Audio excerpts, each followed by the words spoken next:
तो रिकॉर्डिंग दिया परमिशन, चलो ठीक है। तो व्हाट वी आर राइटिंग ना, अमोनियम सॉल्ट्स में तो अपन को पता है। अभी क्वालिटेटिव एनालिसिस को थोड़ा सा पढ़ा देते हैं, important points of qualitative analysis.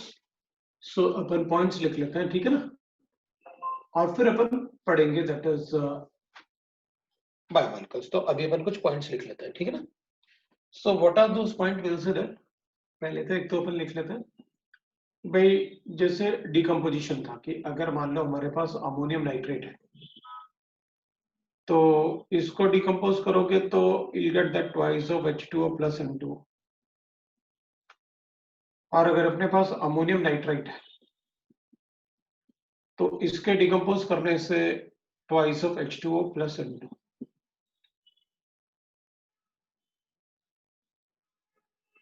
और अगर हम N2O को ना रिएक्ट करते हैं, दिस N2O रिएक्ट करते हैं P2 दैट इज P4 के साथ, तो get P4O10 plus N2। P4O10 is a डिएडेटिक एजेंट। अगर N2O से ऑक्सीजन को हटाना तो हमें P4 के साथ रिएक्ट करना होता है, ठीक है। तो विल गेट लाइक दैट। बाकी अपन को पता है कि अगर ऑक्सीडाइजिंग एजेंट अच्छा है तो N2 लिबरेट करता है, ऑक्सीडाइजिंग एजेंट अच्छा नहीं है तो डिकम्पोजिशन से अमोनिया लिबरेट करता है। We already know that part. अगर ऑक्सीडाइजिंग अच्छा है, एजेंट अच्छा है, तो N2 लिबरेट करेगा। ये अपन ने पहले भी लिखा हुआ, मैंने अमोनियम में लिखाया हुआ है, आपको ग्रीन पीपीटी आता है, और H2 बनेगा, ठीक है, like that we have written. तो next point we can write is that is we know that कि भाई अगर कभी कभी अपन का ऐसे गिवन होता है, जैसे FeSO4 है, फेरस एलिम्स की बात कर रहे हैं अपन, Al2SO4 है, होल थ्राइस है, ठीक है, इनटू डॉट H2O लिखते हैं अपन, जैसे लिखते हैं अपन 6H2O, this can be called as alums. अब अगर इनको अपन रिएक्ट करेंगे ना ऑक्सीडाइजिंग एजेंट के साथ, तो कभी कभी लगता है कि भाई इनको ऑक्सीडाइजिंग एजेंट के साथ क्यों रिएक्ट करना है, जैसे पैरासिट्स है, तो ऑब्वियसली बात है इसमें +2 जो है वो +3 ऑक्सीडेशन स्टेट में कन्वर्ट हो जाएगा। तो कभी कभी अपन को गिवन होता है कि ये कलरलेस है और ये ब्राउन कलर बन जाएगा, तो अपन को पता होगा कि why it is forming a brown ppt, brown ppt due to the ferric oxide, उसकी वजह से ब्राउन पीपीटी आ रहा है। तो इस टाइप से अपन को पता होना चाहिए। सिमिलरली कभी कभी अपन ऐसे भी लिख लेते हैं कि भाई जैसे अपन ने लिखा कि क्रोम एलम्स है, K2SO4 है, और क्रोम एलम्स में क्रोमियम भी ले सकते हैं अपन, तो SO4 होल थ्राइस है, और इसमें भी H2O है, जैसे अपन लिख सकते हैं 6 to 24 तक कोई भी H2O लिख सकते हैं, सो 6H2O ले लेते हैं। लेकिन अगर मैं इसको रिएक्ट करता हूं, ये क्रोमियम है, इसको अगर मैं बेसिक सोल्यूशन से रिएक्ट करता हूं NaOH से, तो बेसिक सोल्यूशन में Cr2SO4 होल थ्राइस जो है ना, that will always get converted into the chromium, लेकिन अपन इसको NaOH के साथ साथ Na2O2 ले लेते हैं। तो इसमें क्या होगा, ये ना +3 से, क्योंकि बेसिक मीडियम में क्रोमियम जो होगा वो प्लस CrO4 में स्टेबल होगा, तो अपन बता देंगे कि भाई CrO4 नेगेटिव बनना चाहिए, 2 नेगेटिव, तो अपन ऐसे बता देंगे this is a yellow solution. तो ये जो होगा ना colourless compound, this is a colourless compound that will get converted into the, आप डायरेक्टली अगर इसको एक्वस लिख सकते हैं तो ये भी NaOH बना देगा और पैरासिट है, सो इसको एक्वस भी लिख सकते हैं अपन, एक्वस मीडियम में it will give this reaction. तो कभी कभी अपन को गिवन होता है एक सॉल्ट है जो सल्फेट का भी टेस्ट देता है, जो क्रोमियम का भी टेस्ट देता है, और सॉल्ट को अगर हम पैरासिट से रिएक्ट करते हैं तो it will get converted into the compound which gives yellow solution। तो अपन को पता होना चाहिए which yellow solution we are talking about। Third we can write that, है ना, कि ड्यू टू, अब कभी कभी अपन से पूछते हैं रिएक्शंस ऑफ KCl, तो KCl के रिएक्शन भी पूछ लेता है अपन से, which of the following can form complex with the KCl, मतलब वो कहते हैं कि भाई कौन से मतलब कंपाउंड है जो KCl के साथ कॉम्प्लेक्स बनाएंगे, तो which of the following forms complex with KCl। मतलब कौन से कंपाउंड है जो कॉम्प्लेक्स बनाएंगे KCN के साथ, तो ऐसे भी अपन से क्वेश्चन पूछ लेते हैं। तो लेट अस राइट दैट है, KCN के साथ कौन कौन कॉम्प्लेक्स बनाएगा। तो अपन लिखेंगे, देखो कोबाल्ट +2 भी KCN से रिएक्ट करता है, CnNi+2 भी KCN से रिएक्ट करता है ना, ये भी KCN से रिएक्ट करता है। लेकिन ये जो है ना, ये बनाएंगे COCN होल ट्वाइस पहले, फिर एक्सेस ऑफ KCN में they can form +2 oxidation state है, तो अपन कोऑर्डिनेशन नंबर 4 बना सकते हैं। NiCN होल ट्वाइस भी CN से रिएक्ट करता है। कॉपर भी KCN से रिएक्ट करेगा, कॉपर +2 है तो it will react with KCN to form K3CN CuCN है होल 4। इसमें कॉपर +1 ऑक्सीडेशन स्टेट में है, जबकि यहाँ +2 था। Similarly I will write that cadmium भी KCN से रिएक्ट करता है, तो पहले कैडमियम साइनाइड का वाइट पीपीटी बनेगा, फिर वो डिसॉल्व होके ना will get that K4 that is K3 K2 CdCN whole 6 CdCN whole 4 this will be formed। ये जो बनेगा ये soluble complex होता है, ये जो बनता है this will be also a soluble complex but it will be like a blue solution। But ये भी ब्लू सोल्यूशन होता है, इसलिए अपन कुछ ऐसे नहीं बता सकते, लेकिन अपन ये बता सकते हैं कि इसमें KCN जो है that will act as a, ये ऑक्सीडाइजिंग एजेंट था तो रिड्यूस हो गया, so it will act as a reducing agent, ये इलेक्ट्रॉन गेन करेगा। इसमें पहले तो ये ऐसे बनेंगे, उसके बाद अपन बना सकते हैं भाई इसमें ना, फिर अपन बना सकते हैं KCN से एक्सेस ऑफ KCN के साथ K2CO2 CO CN होल 4, आप इसको लिख सकते हो K2CO CN होल 4, ऐसे बना सकते हैं अपन। इसमें भी बना सकते हैं अपन, दैट इज K2NiCN होल 4, ऐसे बना सकते हैं, like that we can write the reaction. तो ये रिएक्शन अपन बता सकते हैं, लेकिन ये जो होते हैं साइनाइड्स, इनके प्रेसिपिटेट भी बनते हैं, ये और ये अलग अलग प्रेसिपिटेट होता है, ये रेडिश ब्राउन पीपीटी होता है जबकि ये व्हाइट पीपीटी होता है, तो अपन इसे बता सकते हैं। तो कई बार हमसे पूछ लेते हैं कि how many of the following will react with KCN, तो फिर अपन को पता होना चाहिए कि which will form a complex with the KCN। तो कोबाल्ट, निकल, कॉपर, जिंक वो सभी रिएक्ट करेंगे। So cations which can react with KCN, which react with KCN।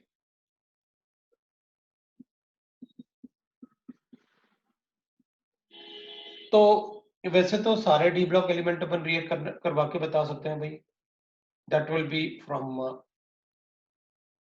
हमें ये वाला रिएक्शन ज्यादा इंपॉर्टेंट होता है। वैसे मैंने ये वाला रिएक्शन आपको कॉपर में बताया हुआ है, तो इस टाइप के क्वेश्चन तो नहीं पूछेंगे। व्हाइट है तो सभी रिएक्ट करते हैं KCN से, CN is better donor atom ना, बहुत अच्छा डोनर एटम है, इट्स अ स्ट्रांग लिगेंड, सभी रिएक्ट करेंगे। अगर लोअर ऑक्सीडेशन स्टेट है तो coordination number 4, higher oxidation state +3 होता है तो कोऑर्डिनेशन नंबर 6, इसलिए अपन सारे ही लिख सकते हैं, जितने कैटाइन होंगे 3D एलिमेंट के सारे ही लिख सकते हैं। तो कितने लिखोगे अपन, इसलिए मैंने उसका डाला। अच्छा क्वेश्चन पूछेंगे अपन से तो अमोनिया के लिए बोल सकते हैं अपन, क्योंकि नाइट्रोजन तो अच्छा डोनर होता है और वीक भी होता है, मतलब अमोनिया होता है तो वीक भी होता है, तो अपन ऐसे लिख सकते हैं ड्यू टू, है ना, क्योंकि अमोनिया तो बेस तो है बट इट इज उसका ना due to less Lewis basic character of NH3 it forms complex with, it forms complex with, तो अपन बता देंगे भाई ये किसके साथ कॉम्प्लेक्स बनाएगा। तो वैसे अपन ने पढ़ा हुआ है अमोनियम कॉम्प्लेक्स तो ब्लू कलर होता है, कॉपर के साथ, जिंक के साथ, कैडमियम के साथ, सिल्वर के साथ, मरकरी के साथ, मतलब ऐसे क्वेश्चन पूछते हैं तुमसे, which of the following will form a complex with, right ना, so we can write that nickel के साथ, कोबाल्ट एंड कैल्शियम, ये वो कैटाइन्स हैं जो कॉम्प्लेक्स बनाएंगे, जो कॉम्प्लेक्स बनाते हैं विद अमोनिया। इसमें कोऑर्डिनेशन नंबर 4 होता है जनरली, कोऑर्डिनेशन नंबर 2,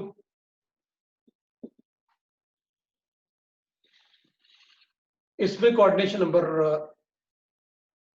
अपन कहते हैं coordination number will be equal to 4 and 6 दोनों ही बनेंगे, इसमें coordination number will be equal to 6. This is how they form the complex.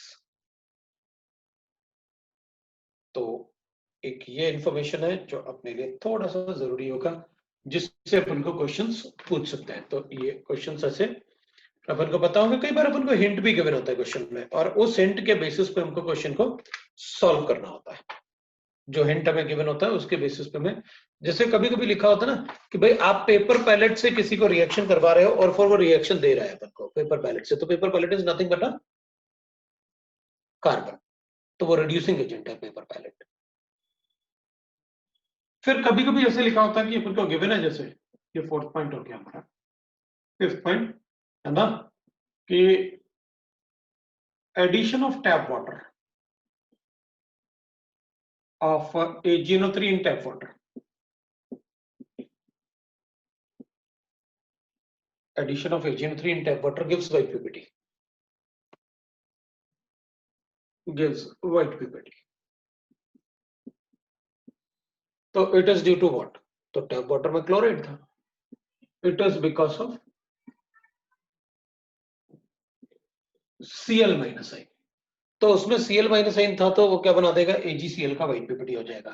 तो वो अपन को पता होना चाहिए पहले से कि भाई टैप वाटर में क्या क्या हो सकता है और जिसकी वजह से अपन को व्हाइट पीपीटी मिल सकता है. So it is because of the ions present in the tap water. जैसे ग्राउंड वाटर में भी आयरन होता है, और ग्राउंड वाटर में अगर आयरन होता है तो इट गिव्स फेरिफेरोसाइनाइड के टेस्ट भी देता है वो. तो टैप वाटर, ग्राउंड वाटर, इस टाइप से हमें इंफॉर्मेशन होना चाहिए. ठीक है, नेक्स्ट थोड़ा सा डिकम्पोजिशन रिएक्शंस की बात करेंगे अपन. Decomposition of sulphate.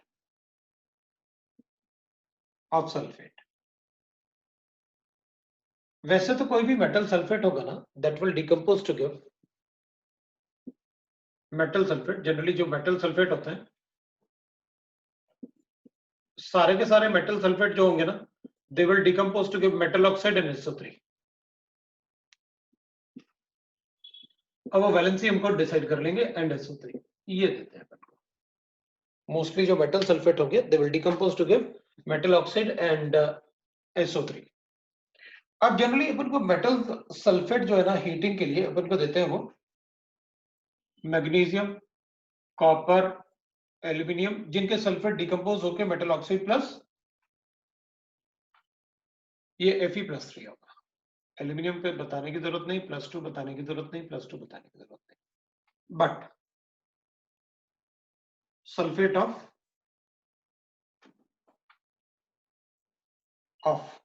तो कुछ मेटल ऐसे होंगे जैसे बेरिलियम होता है, जिंक होता है, या फिर Fe होता है, gives SO3 and SO2. Then in that case we'll get a reaction like this है. जैसे मेरे पास गिवन है जिंक सल्फेट, इसको हीट करूंगा तो I'll get zinc oxide plus SO2 plus SO3. It will decompose like this, right? Plus O2. That is how they get the product. तो इस case में प्रोडक्ट ऐसे बनेगा in case of these metal sulphate. तो कई बार अपन को क्वेश्चन आता है कि in which metal sulphate we get SO3 as well as SO2 gas, तब हमें इसकी जरूरत पड़ती है. Otherwise we can write that the halides which are stable to heat, लेकिन काफी सारे हैलाइड्स जो होते हैं वो डिकम्पोज नहीं होते हीट में. जैसे अपन लिखेंगे ना BaCl2, इसको डिकम्पोज करने से, हीटिंग से डिकम्पोज करने से उसका डिकम्पोजिशन नहीं होगा, they are stable towards heat. So अपन लिखेंगे most of the halides, point number 7, most of the halides are stable towards heat. Stable towards heat, ठीक है, they are stable, but some decompose. तो जैसे अपन ने मोस्टली देखा हुआ है CuCl2 बनता है और वो डिकम्पोज होकर क्या बना देता है, CuCl प्लस Cl2 बना देता है। उस साइनोजिन गैस वगैरह कॉपर में बने रिएक्शन भी लिखा था इसका। अब आप ना ये लिखो या ये लिखो, एक ही बात है।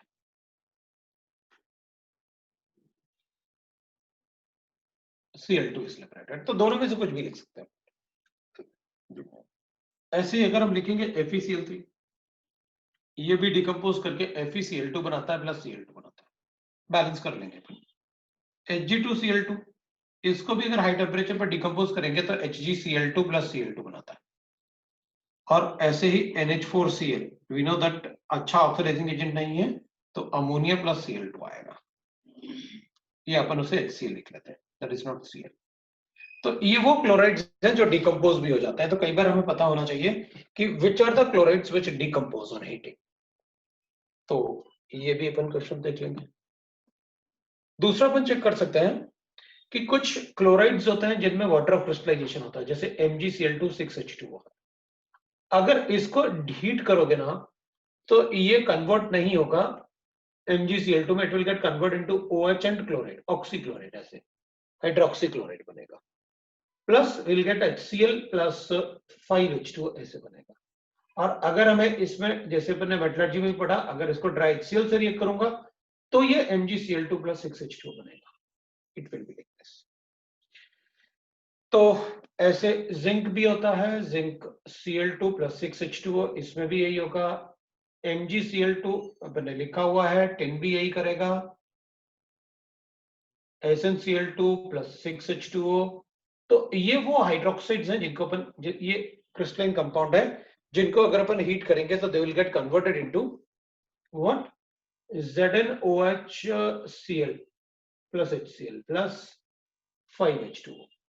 ये भी वही बनाएगा, SnOH एंड Cl प्लस बाकी वो जैसे लिख रहे हैं अपन वैसे उसमें भी बना देंगे।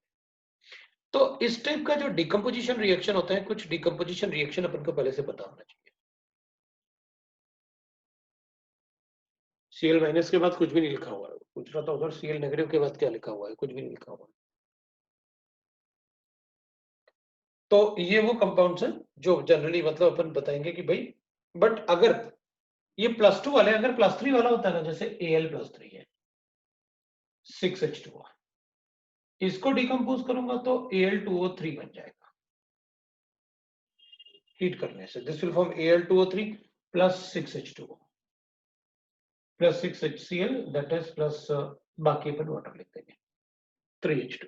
तो इसमें will get like this decompose करने के। और ऐसे ही FeCl3 होता तो भी वही लिखता मैं, FeCl3 को भी वैसे ही लिखूंगा मैं। ये कुछ डिकम्पोजिशन रिएक्शन है जो अपन को पता होना चाहिए।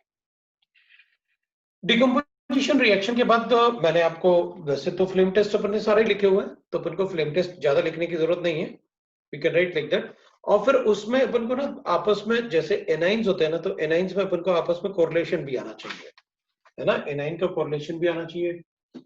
कैसे, मैं एक बार देख लेते हैं अपन, है वैसे उसको अपन क्वेश्चन के थ्रू भी कर सकते हैं। बाकी मैंने लास्ट ईयर आपको पढ़ाया था what is नाइट्रोलियम, what is right ना यूज्ड इन द फर्टिलाइजर ना, नाइट्रोलियम क्या होता है और कैल्शियम साइनामाइड क्या होता है, वो सारा पार्ट मैंने आपको लास्ट ईयर भी बताया था, है ना, कैल्शियम साइनामाइड क्या होता है और नाइट्रोलियम क्या होता है। तो वो रिएक्शंस भी इसमें यूज हो जाते हैं। तो एक क्वेश्चन लिख रहा हूं मैं एनाइंस के लिए, तो मैं कॉलम ए, कॉलम 1 और कॉलम 2 कर लेता हूं, कॉलम 1 एंड कॉलम 2। इसमें मैं रिएजेंट लिख लेता हूं और इसमें एनाइन लिख सकता हूं। इन रिएजेंट से मैं किस किस एनाइन का टेस्ट लगा सकता हूं वो मैं आपसे पूछ रहा हूं, ठीक है ना। तो रिएजेंट्स में लिख लेता हूं, एक तो AgNO3 लिख लेता हूं, दूसरा पर लिख सकते हैं कि कौन कौन से एनाइन में इससे टेस्ट कर सकता हूं। BaCl2 लिख सकते हैं, Ca पर लिख सकते हैं, that is a lead nitrate, PbNO3 टोल्टोइस, ये सारे के सारे सॉल्यूशंस हैं। और D पर लिख लेते हैं केवल। तो मैं इसको रिएजेंट्स इन सॉल्यूशन फॉर्म है, सारे के सारे सॉल्यूशंस हैं।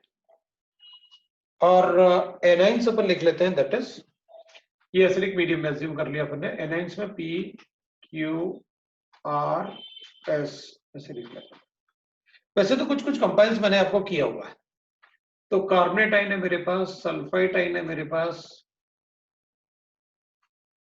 फिर सल्फाइड आयन है मेरे पास और नाइट्रेट आयन है मेरे पास। तो इसमें मैच करके बता दो ए से मैं किस किस का टेस्ट लगा सकता हूं। इस टाइप का क्वेश्चन भी पूछ लेंगे आपसे।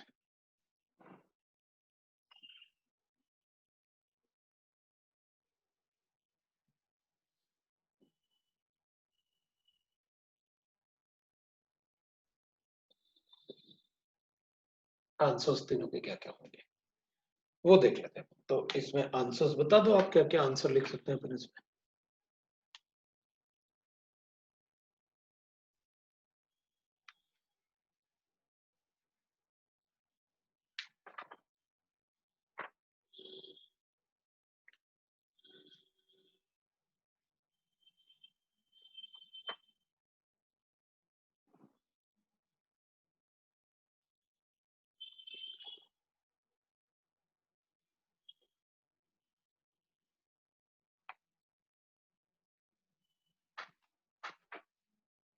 क्या क्या टेस्ट अपन लगा सकते हैं वो आपको बताओ।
यस, तो लिखिए अपन।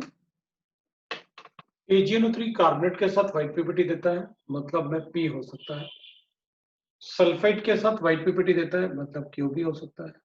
सल्फाइड के साथ ब्लैक पीपीटी दे सकता है, मतलब R भी हो सकता है। और नाइट्राइट के साथ भी व्हाइट पीपीटी देता है, दैट इज मतलब S भी हो सकता है। सारे AgNO3 के साथ पीपीटी बनाते हैं।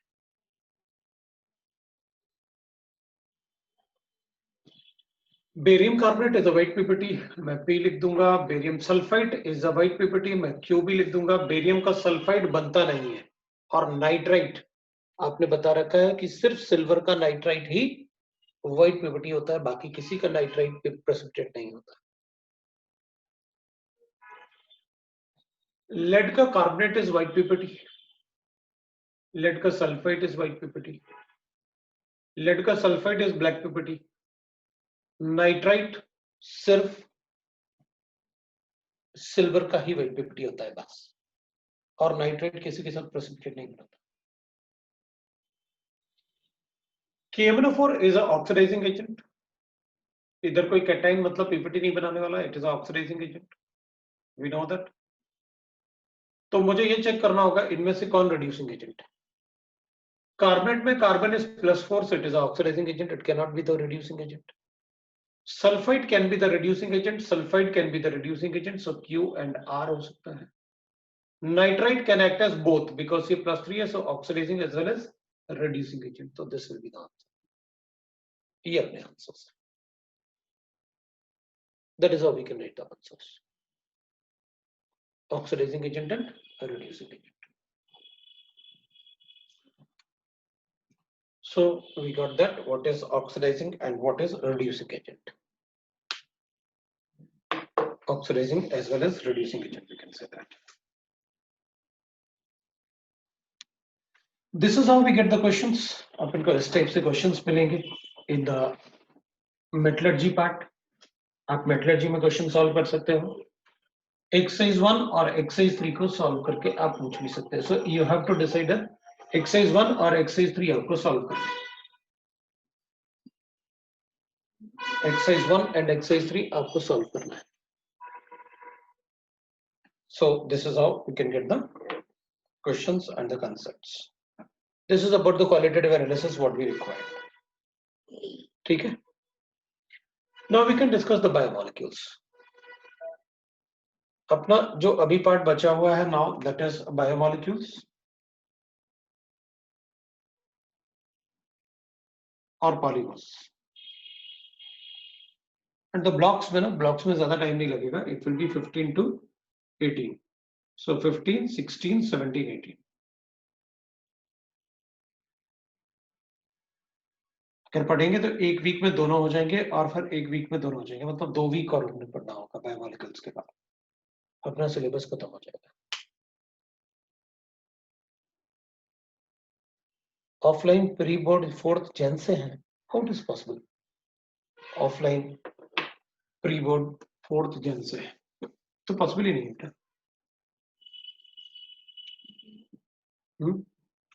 डीएवी में ऑफलाइन प्री बोर्ड 4th जनवरी से शुरू हो रहे हैं. अच्छा, मतलब ये डिक्लेयर कर दिया क्या? स्कूल वालों ने बोल दिया क्या? बोल दिया? अरे यार, मतलब 4th जनवरी से फिक्स हो गया कि मतलब there will be offline. Circular भी भेज दिया. किसी की भी पेरेंट्स की नहीं सुन रहे हैं ऑफलाइन एग्जाम के लिए. क्या बात है? फीस नहीं दी क्या उन लोगों को? क्योंकि स्कूल वाले ऐसे सब इसलिए कर रहे हैं कि उनके पास फीस आनी चाहिए. मुझे लगता है कि उन्होंने ये सब इसलिए कर रहे हैं कि वो फीस का प्रॉब्लम आ रहा है. डेट फीस भी भेज दी. कोई कंसर्न फिल नहीं करेगा. अच्छा, कोई कंसर्न फिल नहीं करेगा. और but how it is possible? ऐसे थोड़ी होगा कि मतलब आप डेट शीट. अच्छा, पनवेल में नंबर ऑफ कोविड केसेस कितने आ रहे हैं अभी? क्या काफी कम हो गया? 25 से कम आ रहे हैं क्या पर डे? कोविड केसेस अगर बहुत कम होंगे तभी ये पॉसिबिलिटी है. बट मुझे नहीं लगता 25 से कम आ रहे होंगे. 39 to 40 पर डे तब तो जाता है. 39 to 40 आ रहे हैं फिर भी मतलब 100 ऑलमोस्ट. ये तो कह रहे हो कि मतलब 100 आ रहे हैं ऑलमोस्ट. नहीं, 39 से 40 आ रहे होंगे. 100 मेरे ख्याल से वो नवी मुंबई में दे रहे होंगे. चलो अपन देखते हैं क्या बात है.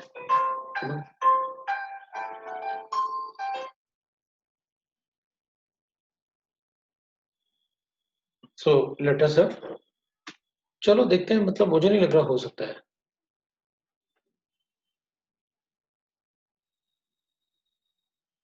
हाँ, अगर C2 लिबरेट होता है तो रिडॉक्स रिएक्शन में आप ऑक्सीलेट बता सकते हो. अगर आपके पास KMnO4 है ना, KMnO4 है ना, ये ऑक्सीडाइजिंग एजेंट है. और अगर ऑक्सीलेट के साथ इसको रिएक्ट करूंगा तो C2 लिबरेट होगा ना. लेकिन C2 लिबरेट होने से अपन ये नहीं बोल सकते कि वो ऑक्सीलेट होगा, क्योंकि वो रिडॉक्स रिएक्शन होना चाहिए तो ऑक्सीलेट होगा, नहीं तो नहीं होगा. अगर C2 लिबरेट हो रहा है और अपन को पता है it is not a decomposition reaction, it is a redox reaction, तो अपन पक्का बोलेंगे कि वहां ऑक्सीलेट है ना. फिर अपन बोल सकते हैं कि वहां ऑक्सीलेट है.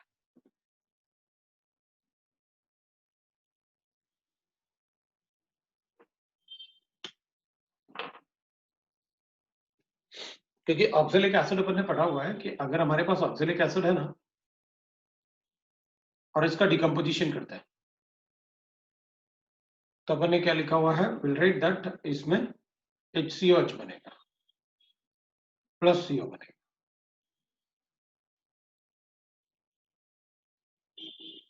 और अगर अपन लिखेंगे FeC2O4 है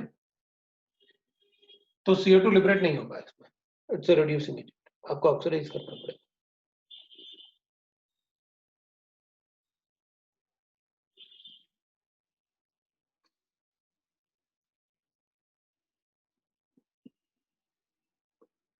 रेडॉक्स रिएक्शन है तो अपन बताएंगे।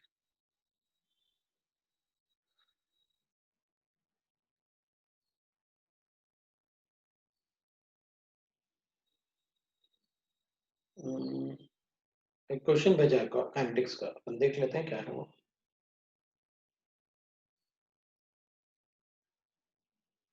कहाँ भेजा? अच्छा, अभी भेजा। Relative stability among the lines, kinetics का थोड़ी था ये डाउट। सर 1 मिनट, गलत वाला सेंड हो गया।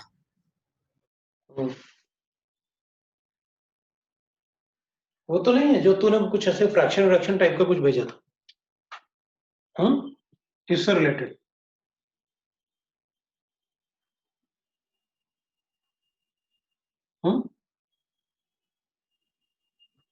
ऐसा तो नहीं था? सर नहीं, ये हो गया। हो गया ना? हाँ P सर। इंटू जेड होता है ये ऐसे, this is A, Z is collision frequency, P is the probability factor।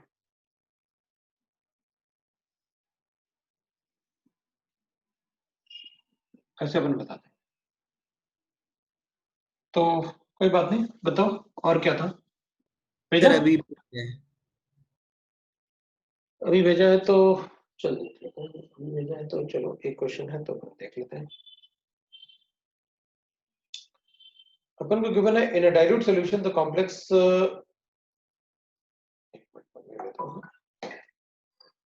in a dilute solution, a dilute aqueous solution, the complex diaqua oxalate ferrate 2, तो Fe diaqua oxalate और C2O4 ferrate 2 आ रहा है अपने पास, ठीक है। that is oxidized diaqua dioxalato ferrate 2 is oxidized by KMnO4। अब तो इसको KMnO4 से रिएक्ट करते हैं ना अपन, और KMnO4 से रिएक्ट करके इन H2SO4 बोल रहे हैं वो। क्या बता रहा है? For this reaction, the ratio of the change of H plus ion to the ratio of the rate of change of this, हाँ तो दोनों के मोलर कोफिशिएंट पूछ रहा है वो, H plus ion और इसके, हाँ तो बताते हैं ना अपन इसका इस रिएक्शन में। तो एसिडिक मीडियम है, KMnO4 तो अपन को बताने की जरूरत नहीं है कि इसमें कन्वर्ट होगा, भाई अपन को ये पता है। Now this is a redox reaction, तो मैं इसमें FeSO4 लिखूंगा प्लस MnSO4 लिखूंगा प्लस K2SO4 लिखूंगा प्लस, है ना, CO2 लिखूंगा ऑक्सीलेट के लिए, प्लस H2SO4 कुछ भी नहीं तो वाटर लिखूंगा। ये है अपने पास रिएक्शन। चलो बैलेंस कर देते हैं। तो आपको एसिड का मोलर कोफिशिएंट चाहिए और KMnO4 का मोलर कोफिशिएंट चाहिए, तो कैलकुलेट करो ना। MnO4 नेगेटिव लिखा हुआ है अपन को, नेगेटिव, KMnO4 लिखा है, MnO4 लिखा हुआ है, MnO4 नेगेटिव लिखा हुआ है। चलो कोई बात, हमें कोई फर्क नहीं पड़ता, हमें ये रिएक्शन है, हमें तो इसका मोलर कोफिशिएंट और इसका मोलर कोफिशिएंट चाहिए, इसका मोलर कोफिशिएंट चाहिए, तो लिख लो ना, बैलेंस करो, एक बार इसको बैलेंस कर दो,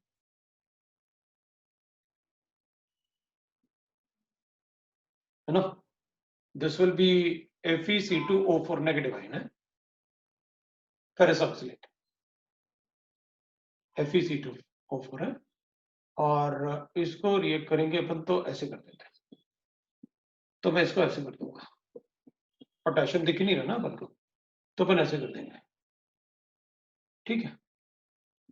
चलो तो एक बार इसको अपन बैलेंस कर देते हैं किसके साथ, Fe, इसमें H2SO4 भी डालेंगे ना अपन, तो Fe2SO4 whole thrice plus CO2 plus water तो अपने आप ऐड कर लेंगे अपन तो, और H2SO4। पहले कार्बन को बैलेंस कर दो, फिर आप आयरन को बैलेंस कर लो। लो भाई, आयरन और कार्बन बैलेंस हो गए, आप क्या करें, कोई बात नहीं, वाटर को तो अपन वैसे ही बैलेंस कर देंगे, O2 वाटर, अब अपन को बैलेंस करना है क्या, सल्फेट थ्राइस थे ना, तो अपन को थ्राइस करना पड़ेगा। अब ऑक्सीजन बैलेंस करो, हाइड्रोजन बैलेंस करो, एसिडिक मीडियम में बैलेंस कर दो। तो एक रिएक्शन ये हो गया। हाँ बोलो। इसमें H2O को H2O2 क्यों नहीं ऑक्सीडाइज किया? भाई H2O2 कैसे ऑक्सीडाइज हो जाएगा? KMnO4 इज ऑक्सीडाइजिंग एजेंट, मतलब ऑक्सीडाइजिंग एजेंट बना देगा उसको। H2O2 थोड़ी ऑक्सीडाइज होगा। अच्छा हाँ सर, वो लास्ट ईयर आइडियल गैसेस में आपने जो लिखवाए थे उसके अकॉर्डिंग किया है क्या? अपन का तो ये पता है कि भाई हाफ रिएक्शंस कर रहा हूं मैं, तो एक बार उसको उसके साथ बैलेंस कर दिया, एक बार इसको इसके साथ बैलेंस कर दिया। MnSO4 gives you MnO4 negative gives you MnSO4, तो इधर H2SO4 लिख लेता हूँ। सल्फर बैलेंस, Mn बैलेंस, अब ऑक्सीजन बैलेंस कर लेता हूँ। सल्फेट के लिए ऑक्सीजन तो बैलेंस है, 4 ऑक्सीजन है, 4H2 ऐड करता हूँ, तो 8H+N ऐड करूंगा। अभी वो ऑक्सीजन बैलेंस हो गया दोनों तरफ, तो जब ऑक्सीजन बैलेंस हो गया तो हाइड्रोजन बैलेंस कर लेता हूँ। इधर 2 है तो 6H+N आ जाएगा, तो अपने पास 5 इलेक्ट्रॉन्स आ जाएगा। ये तो n फैक्टर 5 पैसे ही दिख रहा था अपन का, इसको बैलेंस कर लेते हैं। इसको बैलेंस करूंगा तो अभी ऑक्सीजन बैलेंस करना था बस, तो सल्फेट इधर 3 और इधर वाले सल्फेट भूल जाएंगे अपन, है। ऑक्सीजन चेक करते हैं इधर वाले, वाटर के ऑक्सीजन भी भूल जाओ क्योंकि वो बैलेंस कर दिया आपने। आपको सिर्फ यहाँ पर ऑक्सीजन चेक करना है। यहाँ पर ऑक्सीजन चेक करूंगा ना, तो आई विल राइट दैट यहाँ पर 8 4 जा 8 इंटू 2 16, यहाँ पर 16 है। ये ऑक्सीजन बैलेंस है, ये ऑक्सीजन बैलेंस है, तो 3 4 जा 12, और इधर बैलेंस नहीं है ऑक्सीजन। ये 3 4 जा 12, ये वाले बैलेंस है। इधर वाला ऑक्सीजन बैलेंस है क्या? वाटर तो मैंने बैलेंस कर दिया, ट्वाइस ऑफ वाटर लेके, नहीं 4 वाटर आएगा। हाँ? इसको 4 वाटर लिखना पड़ेगा क्योंकि ये ट्वाइस ऑफ वाटर और ये भी ट्वाइस हो जाएगा ना, 4 वाटर। तो Fe2 2 कर लिया अपन ने। अब ये था 8, सब कुछ बैलेंस है, चार्ज ही बैलेंस करो। ये लो बैलेंस हो गया।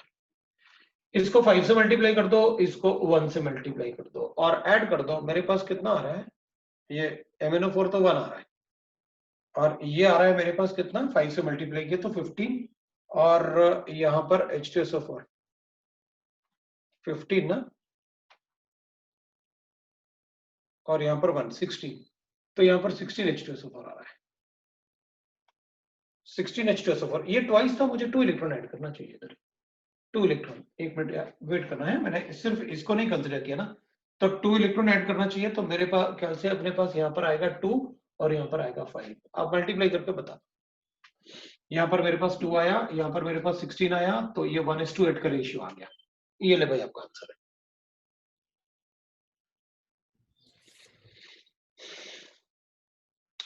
ये तो रिडक्स रिएक्शन है ना, balancing of Redux reaction. Sir पर आपको समझा कैसे कि प्रोडक्ट कौन से फॉर्म करने हैं, वैसे वो नहीं समझा मुझे। प्रोडक्ट कौन से फॉर्म करने, कितने बार तो बताया मैंने कि ऑक्सीलेट हमेशा CO2 में कन्वर्ट होता है।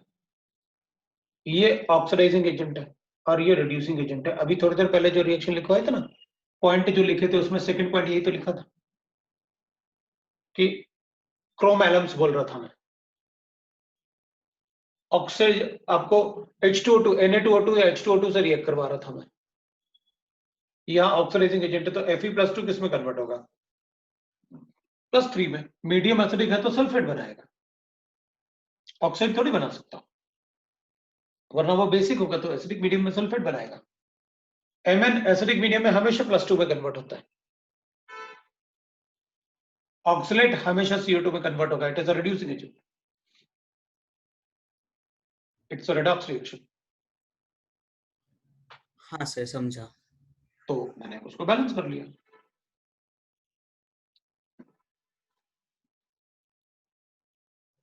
सर और एक भेजा, आप देखेंगे क्या प्लीज? देख लेंगे, अपन को क्या है उसमें, देखना है या बताना है? सर रिएक्शन बताना है। अच्छा, नहीं मैंने कि तूने कहा ना देखना है बस, तो अपन देख लेते हैं बस। अच्छा एक मिनट है, देखता हूं। अरे ओके, इसमें सर तो अपन उसमें को ए भाई कैसे बना? मतलब क्लास में बता रखा है, इसमें ना गलत है ये क्वेश्चन। ये क्वेश्चन ऐसे है इसको H प्लस साइन से रिएक्ट करोगे ना तो कार्बोकेटाइन बनेगा इसका, दूसरे मॉलिक्यूल पे अटैक करवा दो,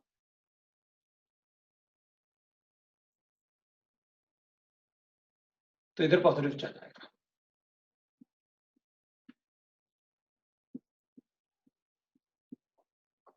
वन टू हाइड्रेट शिफ्ट कर लो, इधर 3 डिग्री बन जाएगा।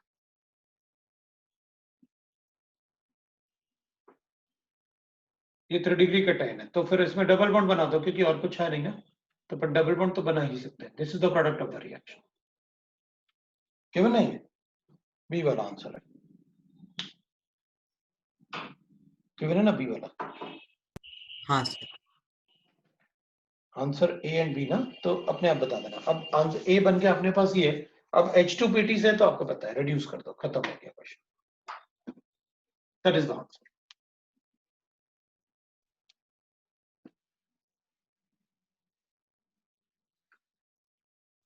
चलो शुरू करते हैं। सर और एक था,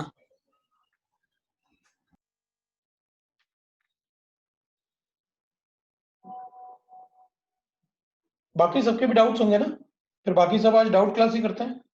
क्या करो, Br2 in presence of water ना, इन प्रेजेंस ऑफ NaCl, हाँ तो ठीक है ना। इथाइन है अपने पास इथाइलिन है, CH2 डबल बॉन्ड CH2, और इसको Br2 से रिएक्ट करेंगे इन प्रेजेंस ऑफ वाटर, तो Br2 से रिएक्ट करो इन प्रेजेंस ऑफ वाटर, तो ये बना लो। अब मेरे पास Br नेगेटिव भी है, Cl नेगेटिव भी है, और OH नेगेटिव भी है, मतलब वाटर है, तो मेरे पास 3 न्यूक्लियोफाइल है। अभी 3 न्यूक्लियोफाइल होंगे तो क्या बनाना है अपन को, राइट ना? 3 न्यूक्लियोफाइल में क्या बनाना है अपन को, 3 न्यूक्लियोफाइल में क्या बनाना है अपन को, वो देख लेते हैं।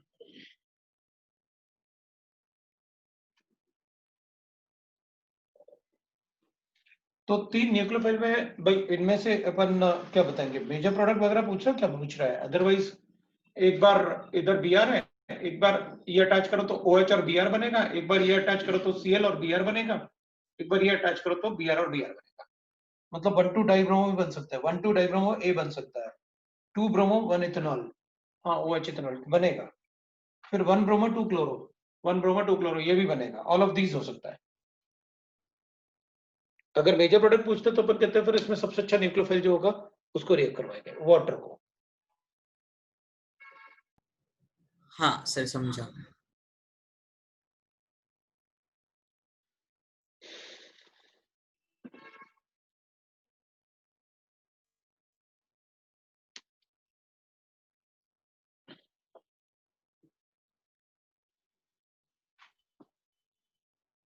अब किसी ने और एक और तो नहीं भेजा?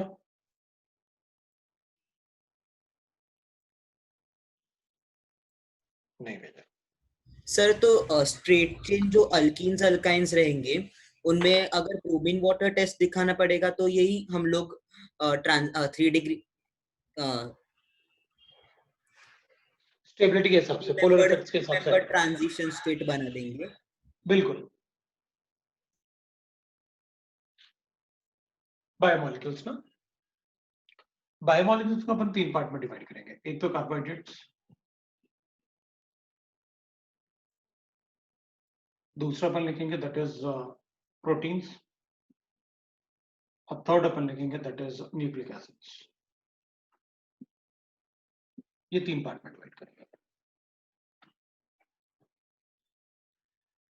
तो पहले कार्बोहाइड्रेट्स देखते हैं, कार्बोहाइड्रेट से सबसे ज्यादा क्वेश्चंस आते हैं, फिर प्रोटीन से, फिर न्यूक्लिक एसिड से। एडवांस में तो न्यूक्लिक एसिड्स है भी नहीं, मेंस में न्यूक्लिक एसिड है। तो बायोमोलिक्यूल्स दे आर कार्बोहाइड्रेट्स, तो अपन सीधा कार्बोहाइड्रेट्स बनाते हैं। अपन को पता है कार्बोहाइड्रेट्स कैसे बनते हैं, कार्बन डाइऑक्साइड और वाटर से कार्बोहाइड्रेट्स बनते हैं। एक्स भी लिख सकते हैं और वाई भी लिख सकते हैं इसको, कि भाई इसमें एक्स मॉलिक्यूल्स ले लेते हैं, इसके वाई मॉलिक्यूल्स ले लेते हैं, तो will get this plus energy, ऐसे लिख सकते हैं। So that is how the carbohydrates are formed in presence of chlorophyll. Chlorophyll and sunlight. That is how they are formed. तो अपन डायरेक्टली ठीक है, ये सब तो अपन से नहीं पूछने वाले, अपन से पूछने वाले हैं कि भाई कार्बोहाइड्रेट्स का क्लासिफिकेशन बताओ और कार्बोहाइड्रेट्स के बारे में जो टर्म्स वगैरह यूज होते हैं वो अपन को बताने हैं। मतलब हमें केमिस्ट्री पॉइंट ऑफ व्यू से पढ़ना है, बायो पॉइंट ऑफ व्यू से नहीं पढ़ना। तो कार्बोहाइड्रेट्स को अपन देखते हैं क्या करते हैं। अपन लिखते हैं क्लासिफिकेशन ऑफ कार्बोहाइड्रेट्स, कार्बोहाइड्रेट्स का। कार्बोहाइड्रेट दो तरह से क्लासिफाई करेंगे, एक तो शुगर होता है और दूसरे नॉन शुगर्स होता है। नॉन शुगर हो गया, जो शुगर्स होते हैं वाटर सॉल्युबल होते हैं, क्रिस्टलाइन होते हैं और स्वीट होते हैं। नॉन शुगर इसका उल्टा होता है, वाटर इनसॉल्युबल होंगे, नॉन क्रिस्टलाइन होंगे मतलब अमरफस होंगे और टेस्टलेस होंगे। So water insoluble, water insoluble होंगे, अमरफस होंगे और टेस्टलेस होंगे। They are non sugars.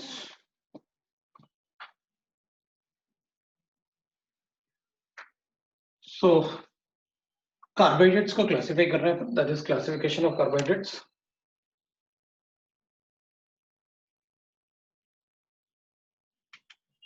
ठीक है ना। अब sugars are classified as monosaccharides and oligosaccharides.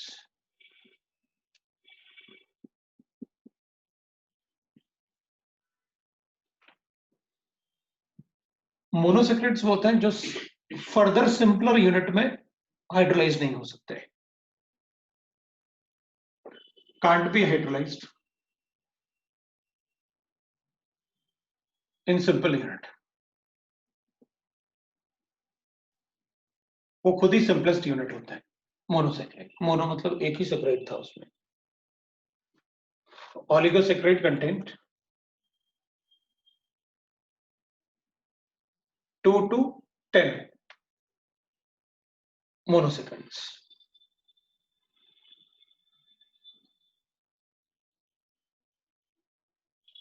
अगर 2 यूनिट में हाइड्रोलाइज हो सकते हैं तो वो डाइसेक्राइड्स है। अगर 2 यूनिट में हाइड्रोलाइज हो सकते हैं तो वो डाइसेक्राइड्स है। अगर 3 में हाइड्रोलाइज हो सकते हैं तो वो ट्राइसेक्राइड्स है। अगर 4 में हाइड्रोलाइज हो सकते हैं तो इसमें 2 यूनिट्स होंगे, इसमें 3 यूनिट्स होंगे, like that. Upon they can be disaccharide वो होते हैं जो 2 सिंपलर यूनिट में हाइड्रोलाइज हो सकते हैं। ट्राइसेक्राइड्स वो होंगे जो 3 सिंपलर यूनिट में हाइड्रोलाइज हो सकते हैं। टेट्रासेक्राइड्स, पेंटा, हेक्सा वो सब लिख सकते हैं।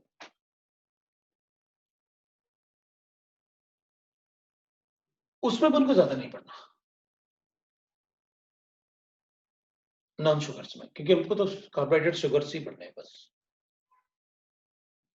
इसलिए अपन उसमें सिर्फ ये पढ़ेंगे विच कंटेन n मॉलिक्यूल्स, मतलब बहुत सारे, बहुत बड़े, they are giant molecules, non sugars hydrolyzed into n molecules। मतलब आप पॉलीमर्स की बात कर रहे हैं, वो पॉलीमेरिक होता है, जैसे सेलुलोज है, स्टार्च है, ग्लाइकोजन है।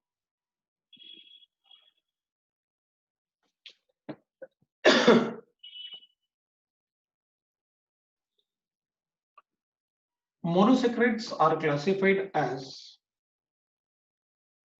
एल्डोस, जिनमें एल्डेहाइड ग्रुप होगा, और कीटोस, जिसमें कीटो ग्रुप होगा। जनरल फॉर्मूला विल बी, जो अपन को पता है,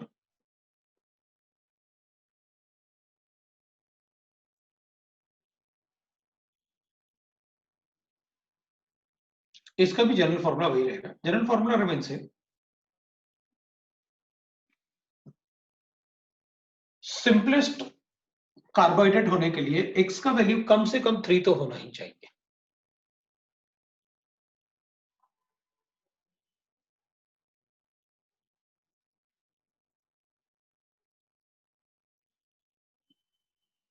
x का वैल्यू कम से कम 3 तो अपन इसका भी x लिख सकते हैं y को, क्योंकि वो डिफरेंट नहीं होता, वो सेम होता है.